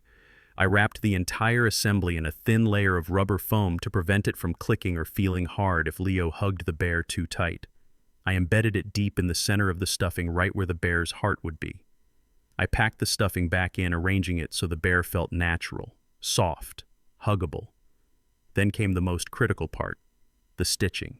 If Skylar saw a fresh seam, she would know. I threaded a needle with thread I had distressed to match the faded color of the original stitching. I used a surgical suture technique, creating a hidden stitch that vanished into the fur. I worked for 2 hours, closing a 3-inch incision. When I was done, I brushed the fur with a toothbrush to blend the texture. I held the bear up. It looked exactly as it had this morning. Old, loved, harmless. But inside it was a listening station. It was a lifeline. It was a Trojan horse. I tested the receiver. I put the bear on the workbench and walked upstairs to the attic. I put on my headphones. I could hear the ticking of the clock in the basement. I could hear the furnace kicking on. The audio was crystal clear. I turned off the lights in the basement. I sat there in the dark holding Mr. Bear. I felt like a criminal. I felt like a spy. But mostly I felt like a grandfather who was willing to burn down the world to save his blood. The next afternoon, I parked my old sedan 3 blocks away from the hospital. I couldn't get closer. I sat with the receiver in my lap waiting. At 2 o'clock, my phone buzzed. It was a text from Betty. Target in sight. I put on the headphones. All I heard was static and the rustling of fabric. Betty must be carrying the bear in her bag. Then suddenly light and sound flooded the feed.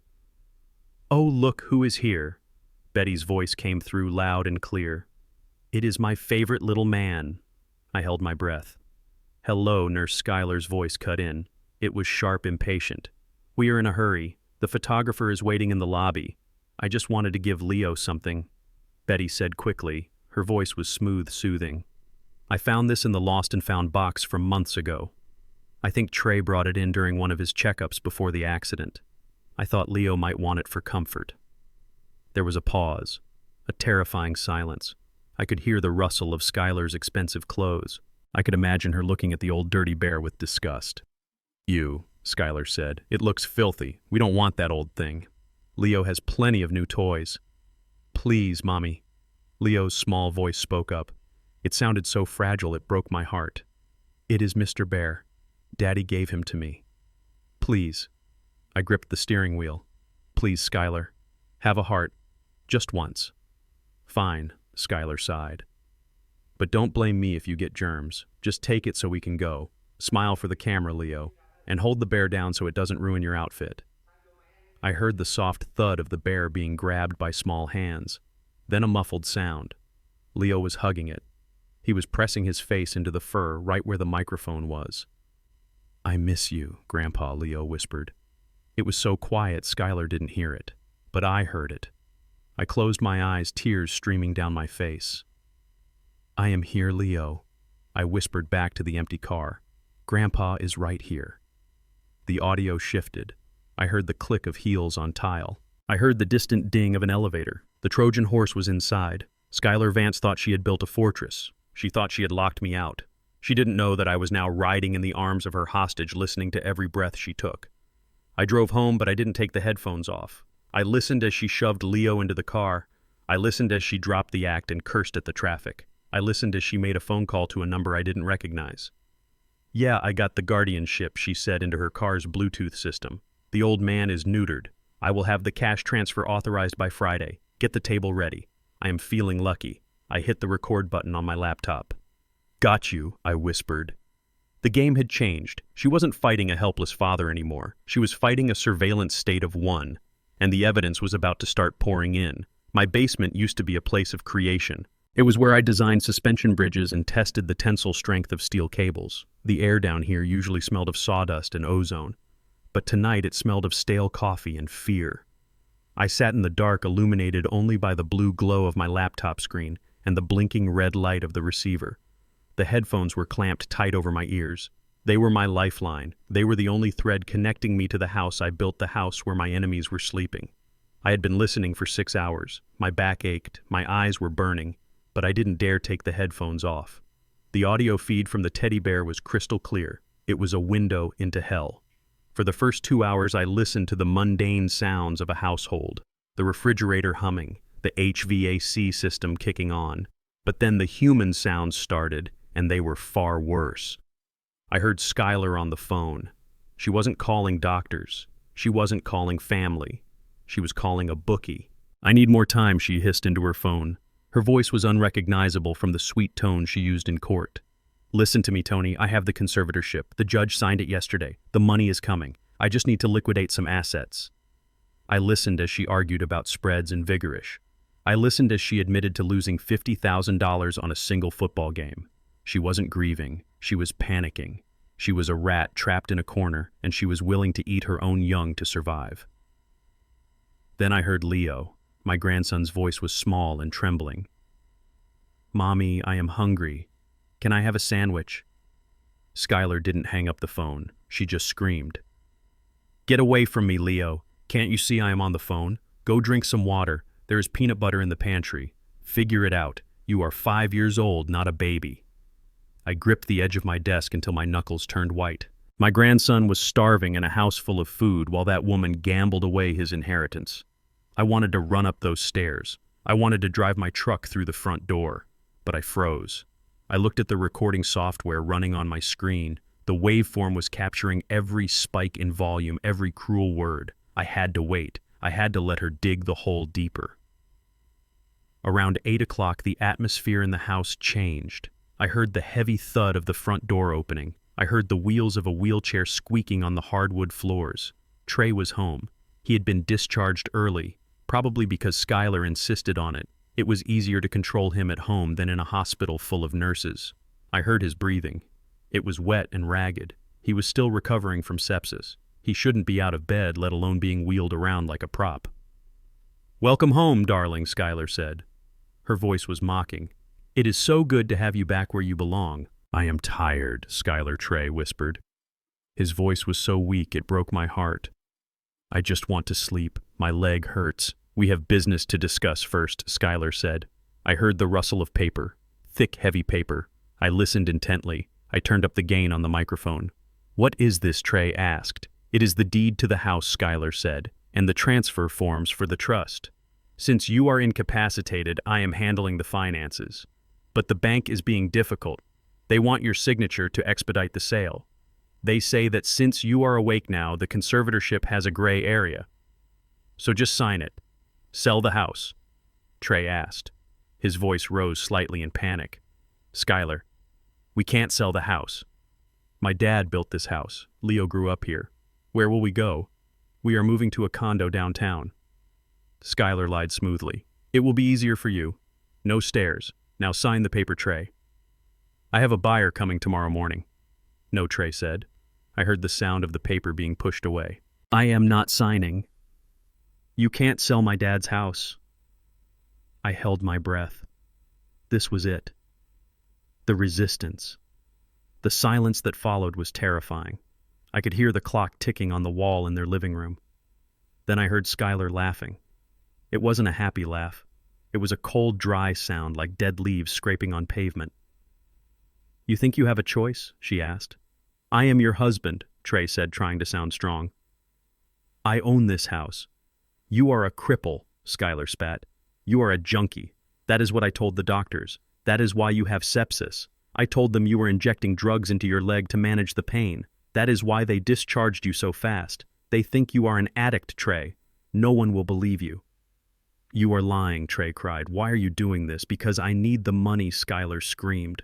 The facade cracked completely. She wasn't manipulating him anymore. She was bulldozing him. "I have debts, Trey. Real debts. People who break legs for a living, not just for fun like me." Trey gasped. You broke my leg on purpose." "Of course I did," Skylar said casually as if discussing the weather. "And I will break the other one if you don't pick up that pen." "I am calling the police," Trey stammered. "I am calling my dad." Skylar moved. I heard the wheelchair scrape violently against the floor. She must have grabbed him. "You aren't calling anyone," she hissed.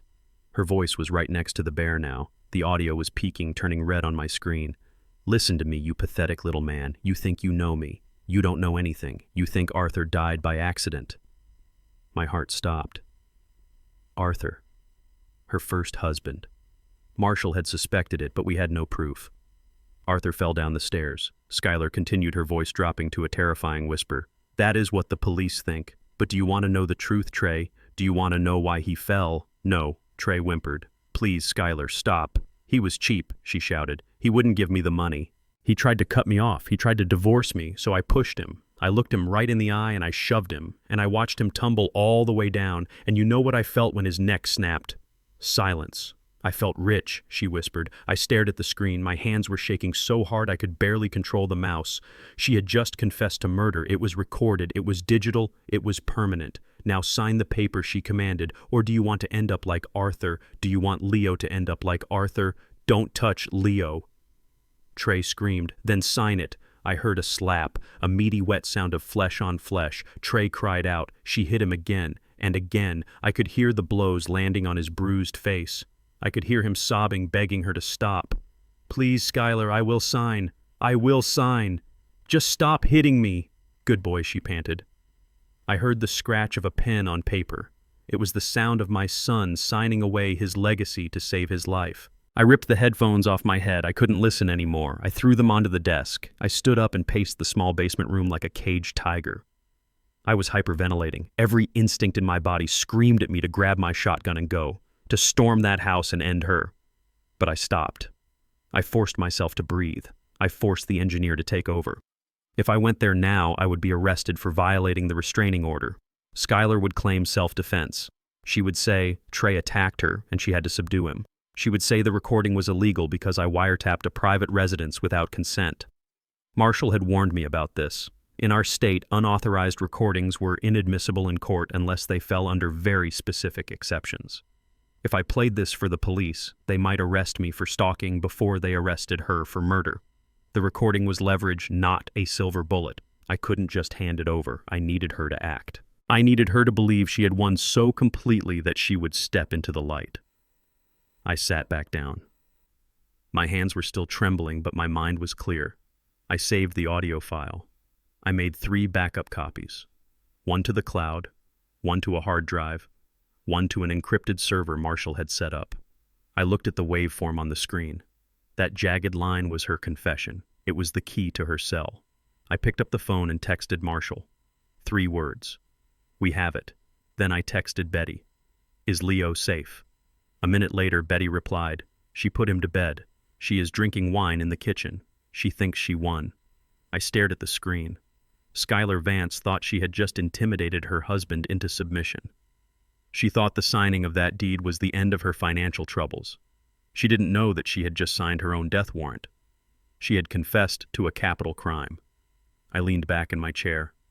The rage was still there, burning hot and bright, but now it was controlled. It was fuel. Tomorrow I would initiate the final phase, the honeypot. I would lure her out of that house. I would make her think she was coming to pick the carcass of a dead man. And when she arrived, she wouldn't find a victim. She would find a judge, a jury, and an executioner. Sleep well, Skylar, I whispered to the silent basement. Because tomorrow you wake up in a nightmare. The basement was cold, but my mind was burning with a feverish intensity. I had the recording. I had the confession. I had the proof that Skylar Vance was a murderer who had killed for money before and was actively torturing my son to do it again. But Marshall was right. In the eyes of the law, a recording made without consent in a private residence was a gray area.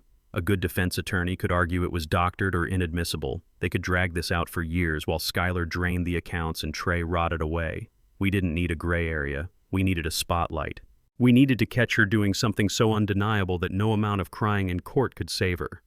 I called Marshall at dawn. I told him the plan. He was silent for a long time. It is risky, Vernon Marshall said.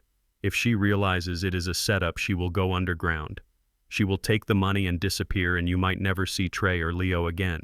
She won't realize it, I said, looking at the blueprints on my wall. Because she suffers from the same flaw as every other structural failure I have ever analyzed. She is arrogant. She thinks she has already won. We just need to give her the victory she is expecting. We initiated the honeypot protocol an hour later. We needed a stage. Marshall had a connection at a private palliative care clinic on the outskirts of the city. It was a discreet place used by wealthy families who wanted privacy at the end of their lives. We rented the entire east wing. We brought in equipment, monitors, ventilators, cameras. Then came the hardest part, the transformation. I lay in the hospital bed while a makeup artist from a local theater group, a friend of Betty's, went to work. She applied a gray pallor to my skin. She shadowed my eyes to make them look sunken. She dried out my lips. When I looked in the mirror, I didn't see Vernon Hayes, the engineer. I saw a corpse waiting for the tag. Betty hooked me up to the monitors. She set the heart rate to a thready, irregular rhythm. The ventilator hissed rhythmically, pushing air into my lungs. It was terrifying to lie there perfectly healthy, pretending to be at death's door. It felt like I was tempting fate. Then Marshall made the call. He didn't call Skylar directly. That would be suspicious.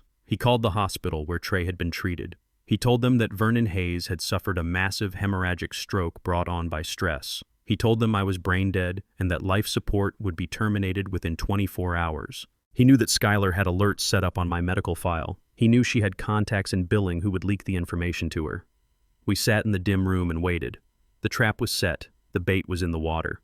Across town in the house that I built, Skylar Vance was getting the news. I could imagine the scene perfectly.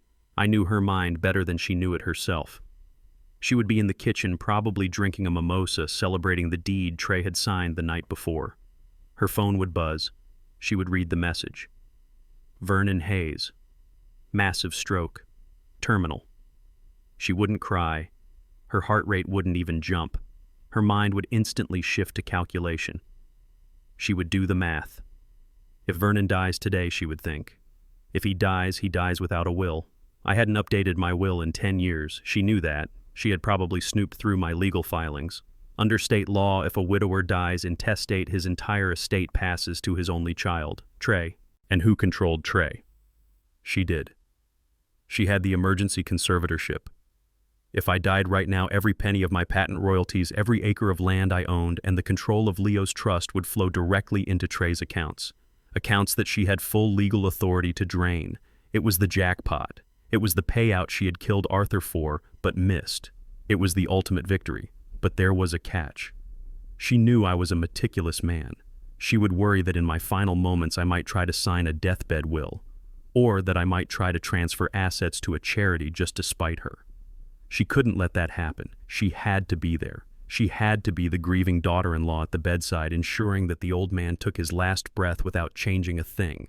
She needed to oversee the transition of power. I lay in the bed listening to the beep of the monitor. My eyes were closed, but my senses were hyper-alert. Marshall sat in the corner, hidden in the shadows of the adjacent observation room, watching the bank of monitors that fed from the hidden cameras. "She is moving," Marshall's voice came through the tiny earpiece I was wearing. Traffic cams picked up her car. "She is driving fast, Vernon. She is not coming to say goodbye. She is coming to collect." And she wasn't coming alone. Through the hidden microphone in Mr. Bear, which was still transmitting, I heard the chaos in my own home.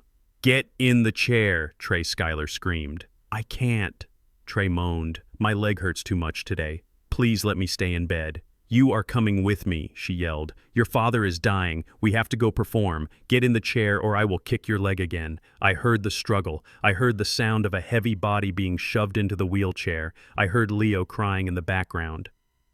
"Mommy, where are we going?" Leo asked. "We are going to say bye-bye to Grandpa," Skylar said. "And then we are going to be very, very rich." "Now shut up and get in the car." The cruelty was breathtaking. She was dragging a crippled man and a terrified child to watch a death she was celebrating. She wanted Trey to see me die. She wanted to break his spirit completely. She wanted him to see that his protector was gone, that he was truly alone with her.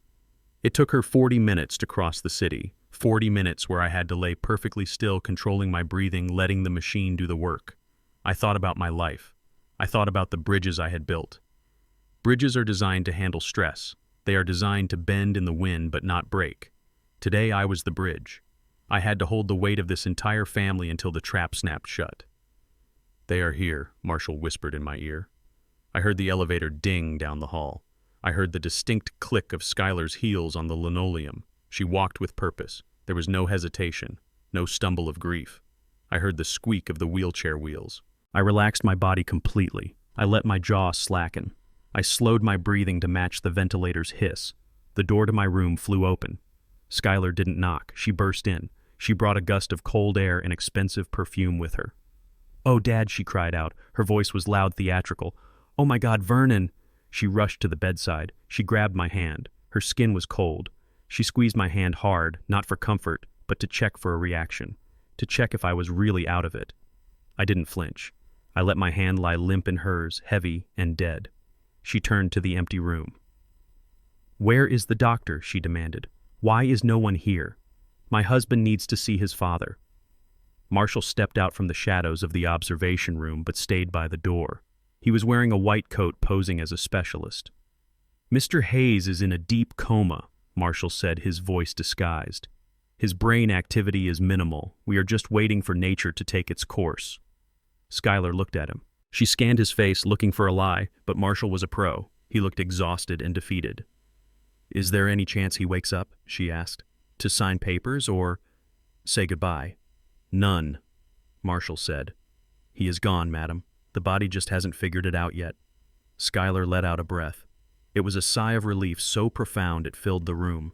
She dropped her act instantly. She dropped my hand like it was a piece of trash. "Good," she muttered. She turned to Trey. He was sitting in the wheelchair by the door, looking at me with tears streaming down his face. He looked broken. His face was a map of yellow bruises. His leg was propped up awkwardly. Leo was standing behind the chair, clinging to his father's arm, staring at me with wide, terrified eyes. "Say goodbye to your daddy, Trey." Skylar said, her voice dripping with venom. "Take a good look. This is what happens when you cross me. You end up alone in a cold room." "Skylar, please," Trey sobbed. "He is dying. Show some respect." "Respect?" she laughed. A sharp, cruel sound. Why should I respect him? He tried to cut me out. He tried to investigate me, and look where it got him. She walked around the bed. She ran her finger along the metal railing. She looked at the monitors. She looked at the IV bag.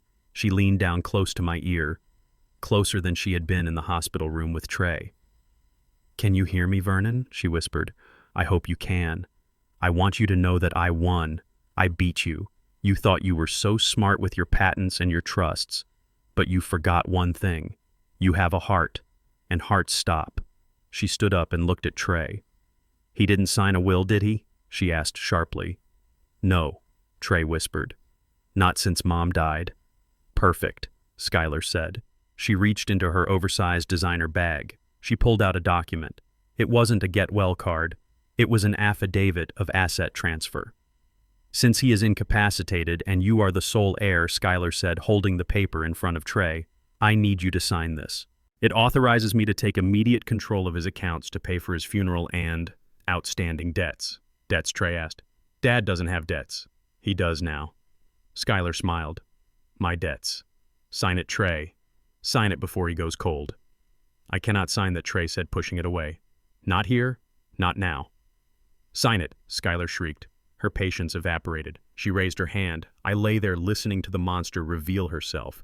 Every word was being recorded by the cameras hidden in the smoke detectors. Every threat was being beamed to a cloud server, but it wasn't enough. I needed one more thing. I needed her to touch the kill switch. I needed her to try to kill me. Skylar looked at the machines.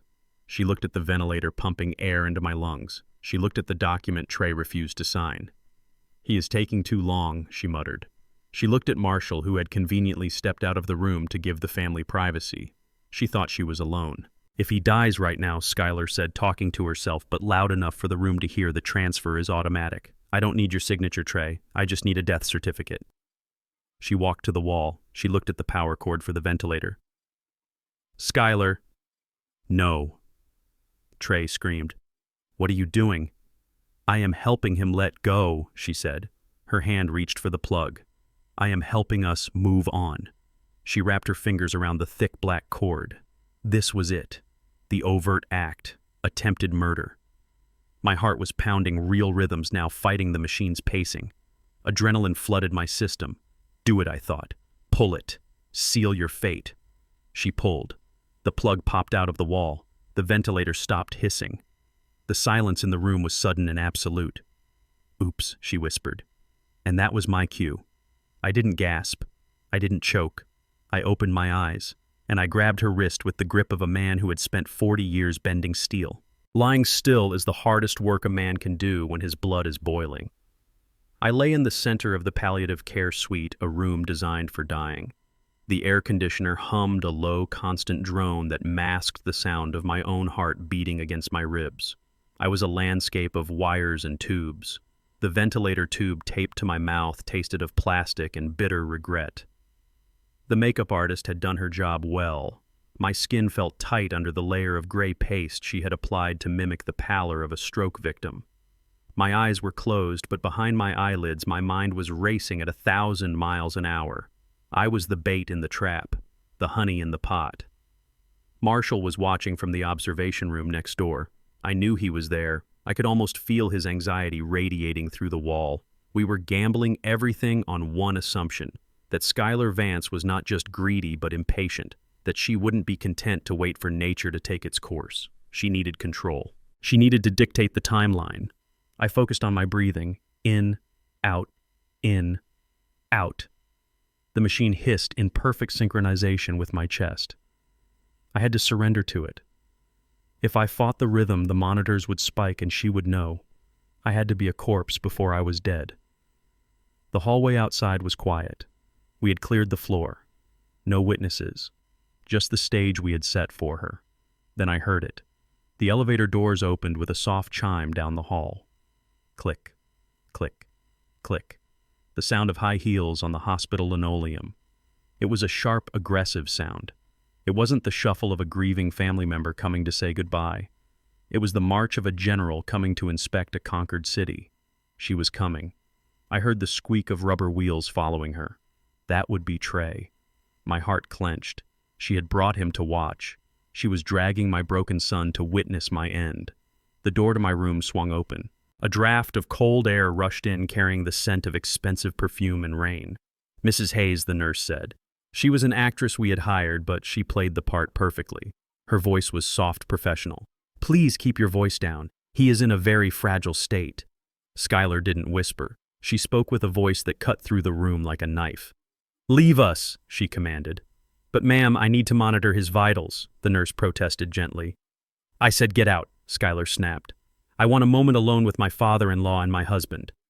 Unless you want me to report you to the administration for denying a family their grief, you will walk out that door right now. I heard the nurse hesitate, then the soft scuff of her shoes as she retreated. The door clicked shut. We were alone. The predator, the prey, and the witness. For a moment there was silence. I could feel Skylar's presence by the bed. I could feel her looking at me. She was assessing the situation. She wasn't looking at a person. She was looking at an obstacle that was finally being removed. Put him over there, she said to Trey. I heard the wheelchair scrape against the floor. Skylar, I don't want to watch this, Trey whispered. His voice was thick with tears. Please let me go outside. You stay right there, Skylar hissed. You need to see this. You need to see what happens to men who think they are smarter than me. Look at him, Trey. Look at the great Vernon Hayes. He looks like a dried-up husk. She walked closer to the bed. I could hear the rustle of her coat as she took it off and threw it onto the chair. She approached my right side. I forced every muscle in my body to go limp. I detached my mind from my limbs. I was a stone. I was a bridge piling. She leaned over me. I could feel her breath on my face. Hey, Vernon, she whispered. Can you hear me in there? I didn't move. I didn't twitch. She let out a short, cruel laugh. I guess not. Marshall said you were vegetable. Looks like he was right for once. Then she touched me. It wasn't a gentle touch. She reached out and grabbed the fleshy part of my upper arm right where the IV line was taped, and she pinched. She dug her nails in, hard. It was a sharp, shocking pain. My body wanted to recoil. My arm wanted to jerk away. It was a primal reflex, but I held it. I focused on the darkness behind my eyelids. I focused on the image of Leo's face. I let the pain wash over me and I remained still. She held the pinch for 5 seconds, twisting the skin, testing me. She let go. He is out, she said to Trey. He didn't even flinch. He is meat, Trey. Just meat. She turned her attention to the bedside table. I heard the sound of drawers being ripped open, plastic cups rattling, papers shuffling. Where are they? She muttered. What are you looking for? Skylar, Trey asked, his voice trembling. The keys, you idiot, she snapped. The keys to the safe in his basement. I know he keeps a backup set on him. He never trusts banks completely. She began to pat down the clothes that were folded on the chair. My flannel shirt, my jeans. She rifled through the pockets. Keys, keys, keys, where are the keys? She came back to the bed. She started patting down the hospital gown I was wearing. Her hands were invasive rough. She checked the pocket of the gown. Nothing. Damn it, she cursed. She stood there, breathing heavily. I could feel her frustration radiating off her like heat. She was so close to the finish line, but she didn't have the keys to the kingdom yet. She looked at the monitors. Beep, beep, beep. The rhythm was slow, thready. He is taking too long, she said. Skylar. He is dying, Trey said. Just let him go in peace. I don't have time for peace, she shouted. I have a transfer to authorize, and the bank closes in 2 hours. If he dies tomorrow, the paperwork gets complicated. I need him dead today. I need the death certificate dated today so I can access the emergency funds before the weekend. She paced the room. Click, click, click. Then she stopped. She was standing at the foot of the bed. She was looking at the machine, the ventilator, the bellows moving up and down, pumping life into my lungs. You know, Trey, she said, her voice dropping to a terrifying conversational tone. The doctor said there is no brain activity. He is just a shell. Keeping him on this machine is actually cruel. It is prolonging the inevitable. Skylar. No, Trey gasped. I could hear him trying to move, trying to wheel the chair forward, but he was weak and she had engaged the brakes. Don't touch that. I am doing him a favor, she said, walking slowly toward the wall outlet. I am doing us a favor. She reached the head of the bed. She stood directly over me. I could feel her shadow falling across my face, blocking out the harsh hospital light. You know, Vernon, she whispered, leaning down so close her lips brushed my ear, I always hated the way you looked at me, like you saw right through me. Well, look at you now. You can't see anything? She reached out. I heard her hand brush against the plastic tubing of the oxygen line. You should have just signed the check, Vernon, she murmured. You could have lived a few more years in a nice nursing home, but you had to be stubborn. You had to protect the legacy. Her hand moved from the tube to the thick black power cord plugged into the wall. Sleep tight, old man, she said. Your money is going to buy me a very beautiful life. And don't worry about Leo. I will send him to a boarding school, far away. So I never have to look at his eyes again. That was it. The mention of Leo, the boarding school, the final threat. She gripped the plug. I didn't wait for her to pull it. I didn't wait for the machine to silence. The intent was clear. The act was in motion. She had crossed the line from thief to murderer in the span of a heartbeat. My eyes snapped open. I didn't open them slowly. I opened them wide, staring directly into her face, which was inches from mine. For a fraction of a second, she didn't react. Her brain couldn't process what it was seeing. The corpse had opened its eyes. The meat had become a man. Then her eyes went wide. The pupils dilated in sheer primal terror. Her mouth opened to scream, but no sound came out. I moved. My hand, the hand she had pinched, the hand she thought was dead, shot up with the speed of a striking cobra. I grabbed her wrist, the wrist holding the plug. My grip was iron. It was the grip of a man who had built skyscrapers. It was the grip of a father protecting his blood. Skylar gasped, the sound strangling in her throat. I squeezed. I felt the delicate bones of her wrist grind together under my fingers. Hello, Skylar, I said. My voice wasn't weak. It wasn't the voice of a dying man. It was deep, resonant, and cold as the grave she tried to put me in. You seem surprised. She tried to pull away. She tried to claw at my face with her free hand, but I held her fast. I slowly sat up, the wires and tubes trailing from me like the tentacles of a vengeful sea creature. I ripped the tape off my mouth with my other hand. You, she stammered. Her face was white, a mask of absolute horror. You are dead. I looked her dead in the eye. Not yet, I said, and neither are you. But your life as a free woman ended the moment you touched that plug. I twisted her arm, forcing her down to her knees beside the bed. She cried out in pain. Trey was staring at us from the corner, his mouth hanging open. He had stopped crying. He was watching his father rise from the dead and take down the monster. It is over, Skylar, I roared, and then the door burst open. The silence in the room was shattered by the sound of a gasp. It was a wet, choking sound, like someone surfacing from deep water only to find no air. Skylar Vance looked down at her wrist. Her eyes were wide circles of white surrounded by smeared mascara. She looked at my hand, the hand of the man she thought was a vegetable, the hand of the man she was murdering. My fingers were wrapped around her bones so tightly that her skin was turning white under the pressure. She tried to pull back. She yanked her arm with all her strength, a frantic jerking motion of pure animal panic. But I didn't budge. I was an anchor. I was the foundation of a skyscraper. I held her there, frozen in the act of her crime. Hello, Skylar, I said. My voice was rough from the dry air of the ventilator, but it was strong. It filled the room.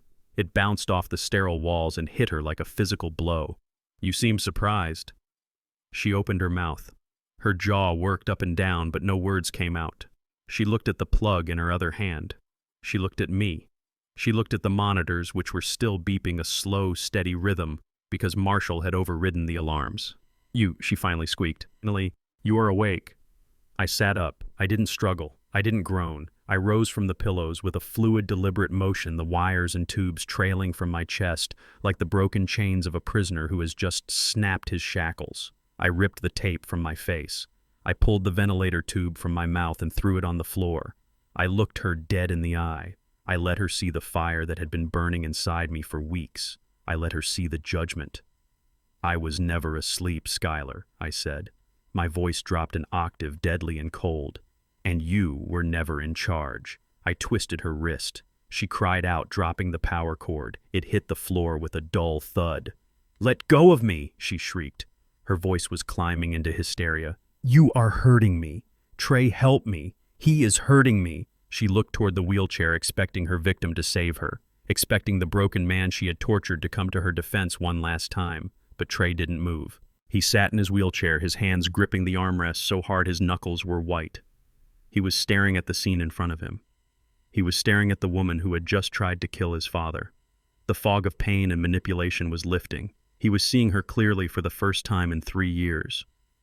"Help you," Trey whispered. His voice was trembling. "You just tried to unplug him, Skylar. I watched you. I was checking the connection," she lied immediately, her brain scrambling to find a narrative. "It looked loose. I was trying to fix it." "He is crazy, Trey. He grabbed me." I laughed. It was a harsh bark of a laugh. "You were checking the connection," I repeated. "Is that what you call it?" I pulled her closer until her face was inches from mine. I could smell the fear on her. It smelled like sweat and expensive powder. "You were buying your freedom, Skylar. You were cashing out. But there is one thing you forgot about economics." I tightened my grip one last time, feeling the tendons in her wrist shift. "Freedom is expensive, Skylar, and you cannot afford it." I shoved her away. I didn't just let go, I pushed her. She stumbled backward, her high heels slipping on the polished floor. She fell hard, landing on her hip. She scrambled backward, scuttling like a crab toward the door. "I am leaving," she screamed, scrambling to her feet. "You are all insane. I am calling the police." "You don't have to," I said, standing up from the bed. I pointed to the far wall of the room, a large flat-screen television that had been black until now suddenly flickered to life. "Look," I commanded. Skylar froze. She looked at the screen. The image was grainy but clear. It was black and white night vision. It was the interior of my house. The timestamp was from last night. Skylar's voice filled the hospital room, amplified by the speakers. I pushed him. I looked him right in the eye and I shoved him. And I watched him tumble all the way down.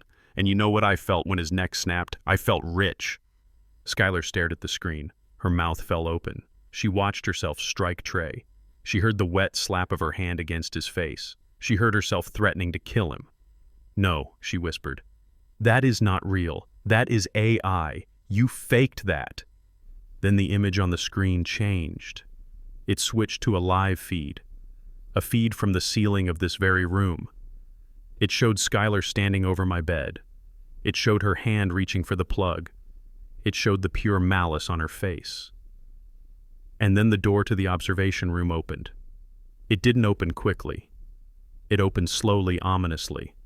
Marshall walked out. He wasn't wearing the doctor's coat anymore. He was wearing his suit. He held a file in his hand.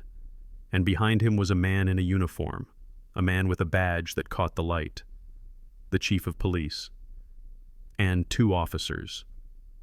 Skylar Vance Marshall said, his voice echoing in the silent room. Or should I say Sarah Jenkins. Skylar spun around. She looked at the police. She looked at the door. She looked for an exit. But there was no exit. The chief of police stepped forward. He was a big man, a friend I had known for 20 years. He looked at Skylar with pure disgust. "Ms. Jenkins, you are under arrest for the attempted murder of Vernon Hayes, the abuse of a vulnerable adult fraud, and based on this new confession, the murder of Arthur Penhaligon in Texas." No, Skylar screamed. It was a feral sound, a sound of a wild animal caught in a steel trap. "You can't do this. I am the conservator. I have rights. That recording is illegal. You can't use that." Marshall smiled. It was a shark's smile. "Actually, we can," Marshall said calmly. "You see, Skylar, when you entered this facility, you signed a waiver at the front desk, the one you didn't read because you were in such a hurry to kill Vernon. It clearly states that for the safety of patients, all rooms are monitored by audio and video recording. You consented to be recorded, Skylar. You signed your own confession." Skylar looked at her hands. She looked at the officers who were advancing on her. The facade cracked, the porcelain doll shattered, the sophisticated wife vanished, and the street hustler came out. "Don't touch me!" she shrieked, backing into the corner. "Get away from me, you pigs!" She pointed a shaking finger at Trey. "Tell them, Trey. Tell them I love you. Tell them I take care of you. Don't let them take me. Who will manage your money? Who will tell you what to wear? You are nothing without me." Trey slowly turned his wheelchair to face her. He looked at the woman he had married. He looked at the woman who had isolated him, beaten him, and tried to kill his father. He wiped the tears from his face. He sat up straighter. "You are right, Skylar," Trey said, his voice gaining strength. "I was nothing with you. I was a ghost." He looked at me. He looked at the man standing tall by the bed. "But my father is here now," Trey said. "And I am done being your victim." He looked back at her with eyes that were cold and hard. "You aren't my wife," Trey said. "You are the devil. And I hope you rot." "You ungrateful cripple," Skylar spat. Her face twisted into a mask of ugly hatred. "I should have finished you off when I had the chance. I should have thrown Leo down those stairs too." The room went deadly silent. She had said it. In front of the police. In front of witnesses. She had threatened the child. The chief of police nodded to his officers. "Take her." The officers moved in. They didn't be gentle. They grabbed her arms and slammed her against the wall. Skylar fought. She kicked. She bit. She screamed profanities that would make a sailor blush. "Get your hands off me, I am rich," she screamed as the handcuffs clicked shut. "I have millions. I will sue you all. I will burn this hospital down." They dragged her out. She was kicking her heels, leaving black scuff marks on the floor. Her screaming echoed down the hallway, a long, fading wail of a banshee being dragged back to hell. I watched her go. I didn't feel joy. I didn't feel happiness. I felt a heavy, profound relief. The weight of the world had been lifted from my shoulders. The room was quiet again. The ventilator was silent on the floor. The TV screen went black. I looked down at myself. I was wearing a hospital gown. I was covered in gray makeup. I had wires glued to my chest. I felt ridiculous. And I felt powerful. I reached up and ripped the electrodes off my chest one by one. Zip, zip, zip. I grabbed a towel from the bedside table and wiped the gray paste from my face. I scrubbed hard until my skin tingled until the color returned. I walked to the closet and pulled out my clothes. My flannel shirt, my work boots, my vest. I dressed slowly. Every button I fastened felt like reclaiming a piece of my dignity. I put on my watch. I put on my glasses. I turned to Marshall. He nodded. "Good work," Vernon Marshall said. "The Texas Rangers are already on the line. They are reopening the Arthur case. She is never getting out." I nodded. "Thank you, Marshall." Then I turned to Trey. He was still sitting in his wheelchair, looking at his hands. He looked small. He looked ashamed. I walked over to him. My boots clicked on the floor. Heavy. Solid. I knelt down. My bad knee popped, but I didn't care. I knelt so I was eye level with my son. "Trey," I said softly. He couldn't look at me. "Dad, I am so sorry. I was so weak." I let her. I put my hand on his shoulder. It was a heavy hand. A warm hand. "Look at me, son." Trey raised his head. His eyes were swimming with tears. "You weren't weak," I said firmly. "You were surviving. You stayed alive for Leo. That is not weakness. That is what a father does." "But I hit you," Trey whispered. I smiled. It was a small, tired smile. "You hit like a girl," I joked. Trey let out a wet laugh. A sob broke through his chest. He leaned forward and buried his face in my shoulder. He cried. He cried for the pain. He cried for the betrayal. He cried for the years he had lost. I held him. I held my grown son the way I had held him when he was a boy and had scraped his knee. I rocked him. "It is over," I whispered into his ear. "The monster is gone. We are safe now." I looked up at the ceiling. I took a deep breath of the cool air. It tasted sweet. It tasted like freedom. "Come on," I said, standing up and wiping my eyes. "Let's go get Leo. I think Mr. Bear has done enough work for one day." I grabbed the handles of the wheelchair. I pushed my son out of the room, out of the fake deathbed, and into the corridor. We walked past the nurse's station where Betty was waiting. She was smiling, crying, and clapping her hands silently. I winked at her. We walked out of the hospital doors. The rain had stopped. The sun was breaking through the clouds, casting long golden rays across the wet pavement. I took a deep breath. I was 68 years old. I was tired. I was bruised. But as I loaded my son into the car, I knew one thing for sure. I wasn't just a retired engineer anymore. I was the foundation. And the foundation was holding strong. The wheels of justice usually turn slowly, but when you feed them a confession recorded in high definition, they grind with terrifying speed. The trial of Sarah Jenkins, also known as Skylar Vance, did not last long. There were no cameras allowed in the courtroom, but the image of her face when the verdict was read is burned into my memory forever. She didn't cry. She didn't beg for mercy. She stared at the jury with the cold, dead eyes of a shark that realizes it has finally been beached. The jury found her guilty on all counts: attempted murder, elderly abuse, fraud, and thanks to the cooperation of the Texas Rangers, they added a charge of first-degree murder for the death of her first husband, Arthur. The judge was a woman who had no patience for predators. She looked Skylar in the eye and sentenced her to life in prison without the possibility of parole. There would be no early release.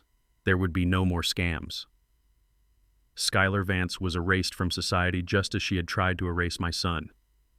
As the bailiffs led her away, she turned to look at us one last time. She didn't look at me. She looked at Trey. She sneered. She wanted to leave him with one last scar, one last moment of fear. But Trey didn't flinch. He sat beside me, his hand resting on my arm, and he looked through her as if she were made of glass. She was already a ghost to him. The legal battle was over, but the healing had just begun. Physical wounds heal in a predictable timeline. Bones knit together in 6 weeks. Bruises fade in 10 days. But the mind is a more complex machine. Trey had spent 3 years living in a psychological prison. He had been brainwashed to believe he was incompetent, unlovable, and weak. He had been gaslit until he couldn't trust his own memories. We started therapy immediately, not just for him, but for all of us. I sat in waiting rooms reading old magazines while my son spent hours talking to a trauma specialist, unpicking the knots Skylar had tied in his psyche. There were bad days. Days when he would wake up screaming from a nightmare, convinced she was standing over his bed with a needle. Days when he would apologize profusely for spilling a glass of water, terrified of a punishment that was never coming. I learned patience in those months. I learned that I couldn't fix him with a wrench or a blueprint. I had to fix him with presence. I had to be the steady, constant force in his life that never wavered. I cooked him dinner. I drove him to his physical therapy appointments. I never asked him to talk about it, but I was always there when he was ready. 6 months passed. The seasons changed. The winter that had brought the storm faded into a green, hopeful spring. One evening, I was sitting on the back porch of the house, this house that I had built with my own hands from the foundation up. The sun was setting, casting long orange shadows across the lawn. The air smelled of freshly cut grass and jasmine. I was drinking iced tea, watching the fireflies begin their nightly dance. The screen door creaked open. Trey walked out. He wasn't using the wheelchair anymore. He wasn't even using a cane. He walked with a slight limp, a permanent reminder of the fracture, but he stood tall. He looked like himself again. The hollow look in his eyes was gone, replaced by a quiet sadness that was slowly turning into wisdom. He sat down in the rocking chair next to me. The wood groaned under his weight. We sat in silence for a long time, listening to the crickets and the distant hum of traffic. It was a comfortable silence, the kind of silence that only exists between two men who know they don't need words to understand each other. Dad, Trey said softly. I looked at him. He was staring out at the yard, at the big oak tree where he used to have a tire swing. I am sorry, he said. I opened my mouth to speak, but he raised a hand to stop me. No, let me say it. I am sorry I didn't believe you. I am sorry I let her push you out. I am sorry I was so weak that I let a monster into our home and almost let her destroy us. I look back at who I was and I don't recognize him. I feel ashamed, Dad. A man is supposed to protect his family, and I let my family be the target. He looked down at his hands, the same hands that had signed the deed under duress. I took a sip of my tea. I set the glass down on the railing. I turned my chair to face him. Trey, look at me. He lifted his head. His eyes were wet. You were not weak, I said. My voice was low and firm, the voice of a father. You were targeted. Predators don't hunt the weak son. They hunt the kind. They hunt the generous. She went after you because you have a good heart, and she used that goodness against you. I leaned forward. And you survived. You took the beatings. You took the poison. You took the psychological torture. And you are still here. You are sitting on this porch. You are raising your son. That is not weakness, Trey. That is survival. And survival is the ugly part of strength that nobody talks about. Trey let out a long, shaky breath. A tear slipped down his cheek. You saved me, Dad, he whispered. We saved each other, I corrected him. I might have kicked down the door, but you had to walk through it. I reached out and put my hand on his shoulder. I felt the muscle there, solid and real. You are alive, son. That is all that matters. The money, the house, the reputation, none of that means a thing if you aren't breathing. We can rebuild everything else, but I couldn't rebuild you. Trey covered my hand with his.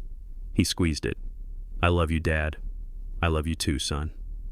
We didn't hug, we didn't cry, we just sat there as the sun dipped below the horizon, letting the darkness settle around us, not as a threat, but as a blanket of peace. The ghosts were gone. The house was clean. The next morning broke bright and clear. I woke up early the way I always do. I made coffee and went out to the workshop in the garage. But I wasn't fixing a car. I was working on a future. The sound of small feet running on concrete made me turn around. Grandpa, look. Leo came sprinting into the garage holding a toy airplane. He was 6 now. He had grown 2 inches in the last half year. The fear that had haunted his eyes, the flinching whenever an adult raised a hand, was fading. He was laughing again. He was loud. He was a child. Hey there, little man, I said, putting down my pencil. Is that a new jet? Yes, Leo said, breathless. It goes super fast. Can we build a runway for it? I laughed. I picked him up and sat him on the workbench. He looked at the large sheet of paper spread out before me. It was a blueprint, but not for a bridge or a factory. What is this? Leo asked, tracing the white lines with his small finger. This, I said, wrapping my arm around him, is the new plan. It was a design for a treehouse. But not just any treehouse. It was a Vernon Hayes design. It had a retractable ladder, a lookout tower, and a secret communication system connected to the main house. We are going to build this together, I told him. You, me, and your daddy. It is going to be the strongest treehouse in the state. Leo's eyes went wide. Can I use the hammer? I smiled. I looked at his small brown hands so full of potential. I looked at his face, which held the legacy of my father and his father before him. We come from a line of builders, a line of men who work with their hands, who endure, who create shelter for those they love. Skylar had tried to break that line. She had tried to sever the root. But she failed. Yes, I said. You can use the hammer. I will teach you. I will teach you how to build things that last. And I will teach you how to tell the difference between solid ground and quicksand. Trey walked into the garage holding a mug of coffee. He leaned against the doorframe, watching us. He smiled. It was a real smile, one that reached his eyes. I looked at my family. We were scarred. We were bruised. We were a little less innocent than we used to be. But we were standing. We were together. I am Vernon Hayes. I am a black man in America. I am a father. I am a grandfather. I have spent my life building structures that can withstand hurricanes and earthquakes. But the strongest thing I ever built wasn't made of steel or concrete. It was this circle of protection around my blood. I hugged Leo tight, smelling the soap and sunshine in his hair. We are going to be okay, I whispered. The screen fades to black. If you enjoyed this story of justice and resilience, please hit the like button and subscribe to the channel. Share this with someone who needs to be reminded that evil may have its hour, but truth has its eternity. Let me know in the comments if you have ever had to fight for your family. Until next time, stay strong, stay vigilant, and never let anyone take your keys to the kingdom. This journey taught me that the most dangerous thing you can do is mistake silence for weakness. Skylar thought that because I was old and quiet, I was defenseless. She was wrong. True strength is not about how loud you scream. It is about how hard you fight when the people you love are in danger. Being a father does not stop when your children are grown. It just changes. Sometimes love means building a treehouse. But sometimes love means tearing down a monster to protect the foundation. We survived because we refused to stay broken, and we remembered that the truth is the only weapon that never runs out of ammunition. If you believe that family is worth fighting for, hit that like button and subscribe for more stories of justice. And tell me in the comments, have you ever had to be the rock for someone you love during a storm? I read every single story. Until next time, stay strong and watch over your own.